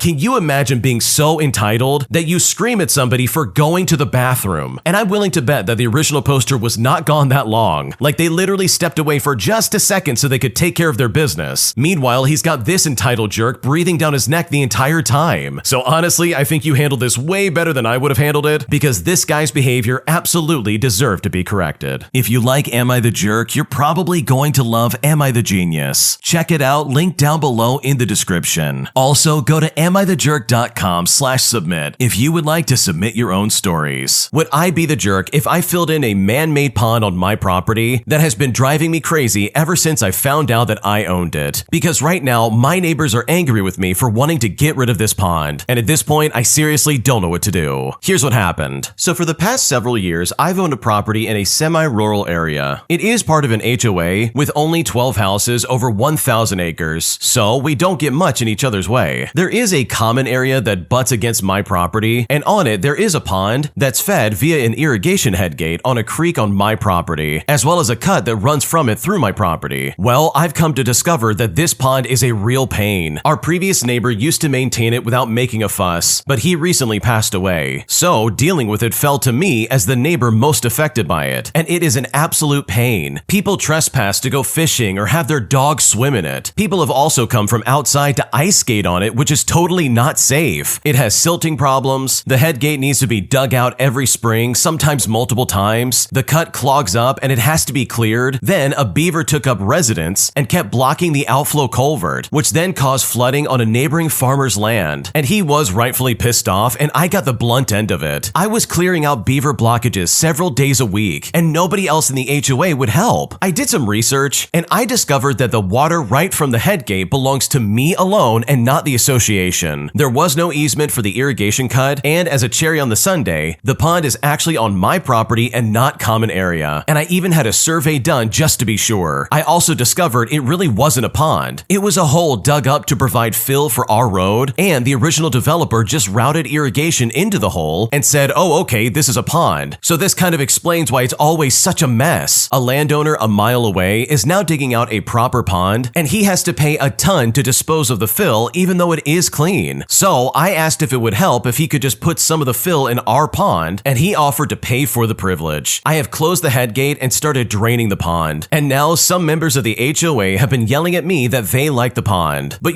just to look at as they drive out the main road and not to maintain it. So I said, okay, if you like it, just pay up $10,000 a year for someone else to deal with this nonsense. Well, as you can probably imagine, they refused. So I said, in that case, the pond is getting filled in, and it's going to be planted with native grass, and I'm going to be using the money from taking the fill. They're now calling me a selfish jerk and saying that I shouldn't be doing this. So I really need to know, would I be the jerk if I filled in this man-made pond? What should I do? It is so comical to me that the HOA is like, no, don't get rid of it. We like to look at it. But as soon as you ask for any kind of help, whether physically or monetarily, they suddenly take a step back and they're like, oh no, I don't actually want to help. I just want to look at it from the road when I drive by. And that is seriously so obnoxious, especially because this is on your property. People are cutting through your yard just to go there and go ice skating on it, or like have their dog swim in it. Like, just from the sounds of it, that does not sound like a clean body of water. So I don't blame you for wanting to fill this in, because from the sounds of it, it doesn't seem like the HOA is going to help you out in the slightest. Am I the jerk for snapping at my husband in front of his family after he tried to take credit for me learning how to drive? Because in reality, he made this process so much harder than it needed to be. And at this point, I seriously don't know what to do. Here's what happened. Okay, so for my entire life, I have had a lot of anxiety when it comes to driving. It has never been too much of a problem, as I live in a city and I can walk wherever I need to go. I've also been married to my husband, who we will call Stan, for 3 years now, and we've been together for 6 years. Throughout our relationship, he has tried to help me learn how to drive. But the problem is that Stan is not a very good teacher, and he gets very impatient and angry every time we try. And for reference, I'm 30 years old. We go to the parking lot of an abandoned warehouse sometimes, and it's huge. And if I make one small mistake, for example, if I don't check my mirrors for a long enough time, Stan will yell at me. Now, I would already be nervous at the wheel, but with all the yelling, it would cause me to break down and cry. I have a brother who we will call Paul, who I typically hang out with once a week. A few months ago, I was talking to Paul about how I want to learn how to drive. He offered to help teach me when we hang out, and Paul's husband, who we will call Chris, also was willing to help me out, and they actually made me feel so much more at ease behind the wheel. So I thought I was bad at driving, but it turns out I was just anxious. Another factor that made me want to learn, besides feeling like I need to do this, is that Stan has told me that he won't have a child with me until I get my license, which I definitely understand. So 2 weeks ago, on my day off from work, Paul and Chris took me to the DMV and I finally got my license. I also bought a used car a few days ago from money that I've been saving up for years, and I'm just so happy to have had the support of my brother and his husband. Now, I thought Stan would be mad that I did all of this behind his back, and he was somewhat disappointed that I didn't want his help. I love him so much, but honestly, he wasn't the right teacher for me. So anyways, fast forward to Sunday, and Stan and I both had off from work, and he told me that he had a little surprise for me. He took me to his parents' house where they had a celebration for me, which was basically just a little party congratulating me because I learned how to drive. Halfway through, my mother-in-law was giving a speech about how proud she was of me, but also how she was proud of my husband for all the support and lessons he was giving me. Now, when she said this, I could feel the anger rising in my chest. Stan had been telling everyone that he was the one who had been teaching me to drive, so I just finally snapped. I told everyone that anytime Stan tried to teach me how to drive, I always ended up crying because he would yell at me until he was blue in the face, and that the only people who helped me and gave me confidence were Paul and Chris, and that if anything, Stan made things way worse for me, which was the absolute truth. But now, ever since I said that, Stan won't talk to me. My in-laws are on my side, but my two brother-in-laws and a couple of cousins are on Stan's side. I do kind of feel like a jerk, but at the same time, everything I said was true. So am I the jerk in this situation? What should I do? No, I don't think you're the jerk at all. The fact that your husband seriously tried to take credit for something he was only making worse, in my opinion, is super toxic. Like, he has no right to try and stake a claim over your success. Chris and Paul are the only reason you were able to get this done, and Stan was only making it worse by pressuring you and screaming at you. And here's the thing, I don't care who you are or what you're trying to learn. If someone's going to be screaming at you and freaking out on you when you're trying to learn something new, that is not going to help you get things figured out. Like, this is not the military. He's not some drill sergeant and she's just trying to learn how to drive. So his aggressive impatience is so uncalled for. So honestly, if I was in your shoes, I would have called him out in the exact same way as well, because he's seriously hindered your ability to learn how to drive. And under no circumstances does he ever have the right to take credit for your hard work. My sister and my mother have absolutely zero respect for my privacy, as they are constantly opening my packages as well as barging into my room without knocking. And it's all driving me insane, and I seriously don't know what to do. Okay, so at this point, this has all been going on for years. For the longest time, I've tried to get my sister and mom to respect my privacy, most notably in regards to not opening my packages and not walking into my room unannounced. Every single time I try and get them to respect these, it turns into them going completely on the defensive, where they'll try to claim that I'm trying to hide something, or that they're just trying to make conversation with me. A favorite of theirs is claiming that I'm being ignorant in the way that I tell them it's private, and that I'm just trying to get a rise out of them by making jokes. Now, for context, I've told them in a joking way a few times that I want privacy, but only because I was hoping they'd listen to me me if I did that, since they weren't listening to me when I was being serious. In their eyes, though, they are listening to me, because now instead of opening my packages, they wait for me to come home from work or whatever and want me to tell them what it is and then show them. And if I say no, I get shouted at and name called. In regards to bursting into my room, I told them to knock, which they now thankfully do. Except what happens now is they either knock, wait for my response, and regardless of the response, they walk in anyways, or they just knock and walk in without even waiting for me to reply. In fact, earlier today, I got into another argument over this with both of them. I ordered a package for my girlfriend and they asked what it was. Now, to be fair, it said perfume in small writing on the box, so they already knew what it was. And honestly, it wouldn't have bothered me showing it to them, but I've gotten sick of their nosiness, so again, I wouldn't tell them. Well, they decided to name call me, saying awful things to me over and over again. Then, when I tried explaining to them again about my privacy and my packages, and how I want them to respect my privacy, they pretty much refused to acknowledge what I was requesting, and instead suggested to have my packages shipped to a P.O. box if I don't want them being nosy. And honestly, for the last few years, I have felt a sense of entitlement from the two of them, but this just confirms to me that this is exactly the way that they are. Yeah, your mom and sister are being super obnoxious and super nosy too. Like, there's no reason for them to be invading your privacy in this way, and in my opinion, I don't blame you for being upset. Like, if I was in your shoes and I was living in this kind of situation, I would be so frustrated every single day. Because sure, they're not looking in your packages right now, but like, who's to say they couldn't change their mind and start doing that tomorrow? And it's just so crazy to me that they can't just put it to the side and be like, oh, okay, this isn't mine. Like, why are they so obsessed about everything that you're doing? This is all just super inappropriate, and I really don't blame you for being frustrated. Am I the jerk for going to the police immediately once I found out that my parents racked up $60,000 in debt in my name? Here's what happened. Okay, so my parents took out credit cards and loans in my name, and it was fine while they were paying the bills, but they eventually got behind. I don't have a key to the mailbox, so I never saw the bills or anything. I just finished my 3rd year of university, and I was going to move out, and that would require me to get a credit check and all this other stuff. Well, my parents freaked out and then forbid me from moving out. They said it was stupid that I would waste money on moving out when I could save money living at home. Now, they don't like my boyfriend, so I thought that was their issue, but my God, was I completely wrong. Long story short, I'm about $60,000 in debt because of them, and I cannot afford to pay that off. I told them that they needed to clear the debt immediately, and they needed to change the house rules so that my boyfriend could spend the night. They said that they didn't have the money to pay the debt, and that I could not strong-arm them into changing the rules of their house. I called my auntie and I asked her if I could please stay with her for a little bit, and while she did let me stay with her, she also asked a lot of questions. She then showed me dozens of Reddit posts about parents screwing up their kids' future, along with the kids just completely allowing it. So I made the decision to go to the police and report them. And as a result, my parents got arrested and were charged, and they're now very furious with me. I know they didn't spend the money on me, and I don't know what they spent it on, but I honestly don't care. In the end, I feel bad for them, but I'm not letting them mess up my future. So am I the jerk for reporting my parents and getting them in trouble? What should I do? No, you are definitely not the jerk, because your parents are completely out of line. They literally opened up credit cards and loans in your name. That is so illegal, it's not even funny. And also, I have to disagree with something you said in the beginning. You said that it was okay for them to do this because they were paying for all the bills. But even then, this is so illegal and not allowed. You can't do that to somebody because this is what can happen. They open up credit cards and rack up $60,000 in debt, and then suddenly you're the one left to deal with all the backlash. So no, of course you're not the jerk. Your mom and dad are completely out of line, and I know if I was in your shoes, I would have done the exact same thing. Am I the jerk for not taking the blame for unknowingly breaking a mom's rules for her kid when she was having a sleepover? Because right now, this mom is incredibly pissed off at me, and at this point, I really don't know what to do. Here's what happened. So my daughter had a sleepover a couple days ago with 4 of her friends. From what I observed, the girls had a lot of fun together, and they were all very respectful to each other, my husband, and myself. Most of the girls' parents thanked me and my husband for hosting and said positive things, but one texted me a list of all the things that I did wrong. The first thing that upset this mom was the fact that my daughter and her friends went swimming in our backyard pool. When the sleepover invites were sent out via text message, I asked the moms if they were okay with their girls going swimming. All of them said yes, or that's okay with me, except for the complaining mom, who simply liked my text instead of responding. And when she did this, I just assumed this meant yes. I would not have allowed this had the girls not been forced to pass a swimming safety unit, which included a swim test at the end for their PE class. Additionally, my husband husband completed a lifeguarding course from the Red Cross, and he passed with flying colors. The mom's second issue was the food that they ate, which she deemed to be completely unhealthy. I, however, did not see an issue with this because I think eating junk food at a sleepover is completely fine. The next issue was the movie the girls watched after dinner. Since some of the girls are 14 and others are 15, we told them no rated R movies. But other than that, it was completely up to them. They ended up choosing The Fault in Our Stars, which of course the complainer deemed inappropriate. The final thing that she was mad about was the fact that the girls didn't actually go to sleep until midnight. Now, as a mom myself, I understand, because I want my daughter to get enough sleep. However, both my husband and I do think that sleepovers are a time when it's okay to stay up late, provided the kids let the parents sleep, which my daughter and her friends absolutely did. Additionally, the girls woke up at 8:30, meaning they got well over 8.5 hours of sleep. I received the complaining mom's texts on the day after the sleepover, and the text said something like this: "Thank you for having my daughter over. It was generous of you to open up your home and graciously host her. However, I feel that many of your decisions were questionable and inappropriate." She then proceeded to list her objections with specific reasons for each one. I then replied by saying, "Please tell your daughter thanks for coming. She was a pleasure to host, and I do understand your concerns. But considering that you never communicated your expectations or rules, I don't think it's fair to place the blame on me. If we ever do things like this in the future, please make sure to let me know of any restrictions ahead of time. Thank you and have a lovely weekend." She then responded angrily that it was my fault, and when I texted her to say sorry, she didn't respond. So am I the jerk for not taking the blame? Because right now I really don't know what to do. No, you are definitely not the jerk. This other mom is being a complete moron. She's trying to blame you for something that she never specified. She's literally trying to hold this over your head and be like, wow, this was really inappropriate. But if it really was that big of a deal, then why would you not say something? Why not just speak up and be like, okay, here's a list of things I don't want my daughter doing at your house. And then I'm sure the original poster could have prepared for it in some kind of way. But for her to retroactively be offended at all the things that she's like, oh, I didn't like any of that, despite the fact that what they did really was not that big of a deal, in my opinion, is super toxic and really controlling. So no, you're definitely not at fault here, because the way that mom is acting is incredibly insane. Am I the jerk for kicking my brother out of my wedding after he proposed to his girlfriend during my reception? Because right now, my family is very divided on this, and at this point, I seriously don't know what to do. Here's what happened. So I recently got married to my wonderful husband. We had a beautiful wedding that we spent a year planning and saving for. It was a small, intimate ceremony with close friends and family, followed by a reception at a lovely venue. And honestly, everything was going perfectly. That is, until my older brother decided to propose to his girlfriend during our reception. He didn't just propose quietly either. He made a big scene, getting down on one knee right in the middle of the dance floor, stopping the music and drawing everybody's attention. It felt like the whole entire reception shifted from celebrating our marriage to celebrating their engagement. So I was stunned, and I didn't know how to react at first. My husband was visibly upset, and I tried to keep my composure, but as the night went on, I grew increasingly frustrated. So I pulled him aside, and I told him that I thought that what he did was incredibly disrespectful and very selfish. I asked him to leave the reception because I just didn't want any more drama. When I said that, he was shocked and said that I was overreacting, and that it was just a spur of the moment kind of thing. And when I looked over at his girlfriend, she looked incredibly embarrassed. They both eventually left, but now my family is divided. Some of them think I was right to stand up for myself, while others think I overreacted and should have just let it go. My brother has since apologized, but I can't shake the feeling of having my special day overshadowed. So am I the jerk in this situation? What should I do? Okay, in my opinion, I don't think you did anything wrong. Your brother literally proposed during your wedding reception. I don't know about you, but that is the last place you ever want to propose to your girlfriend.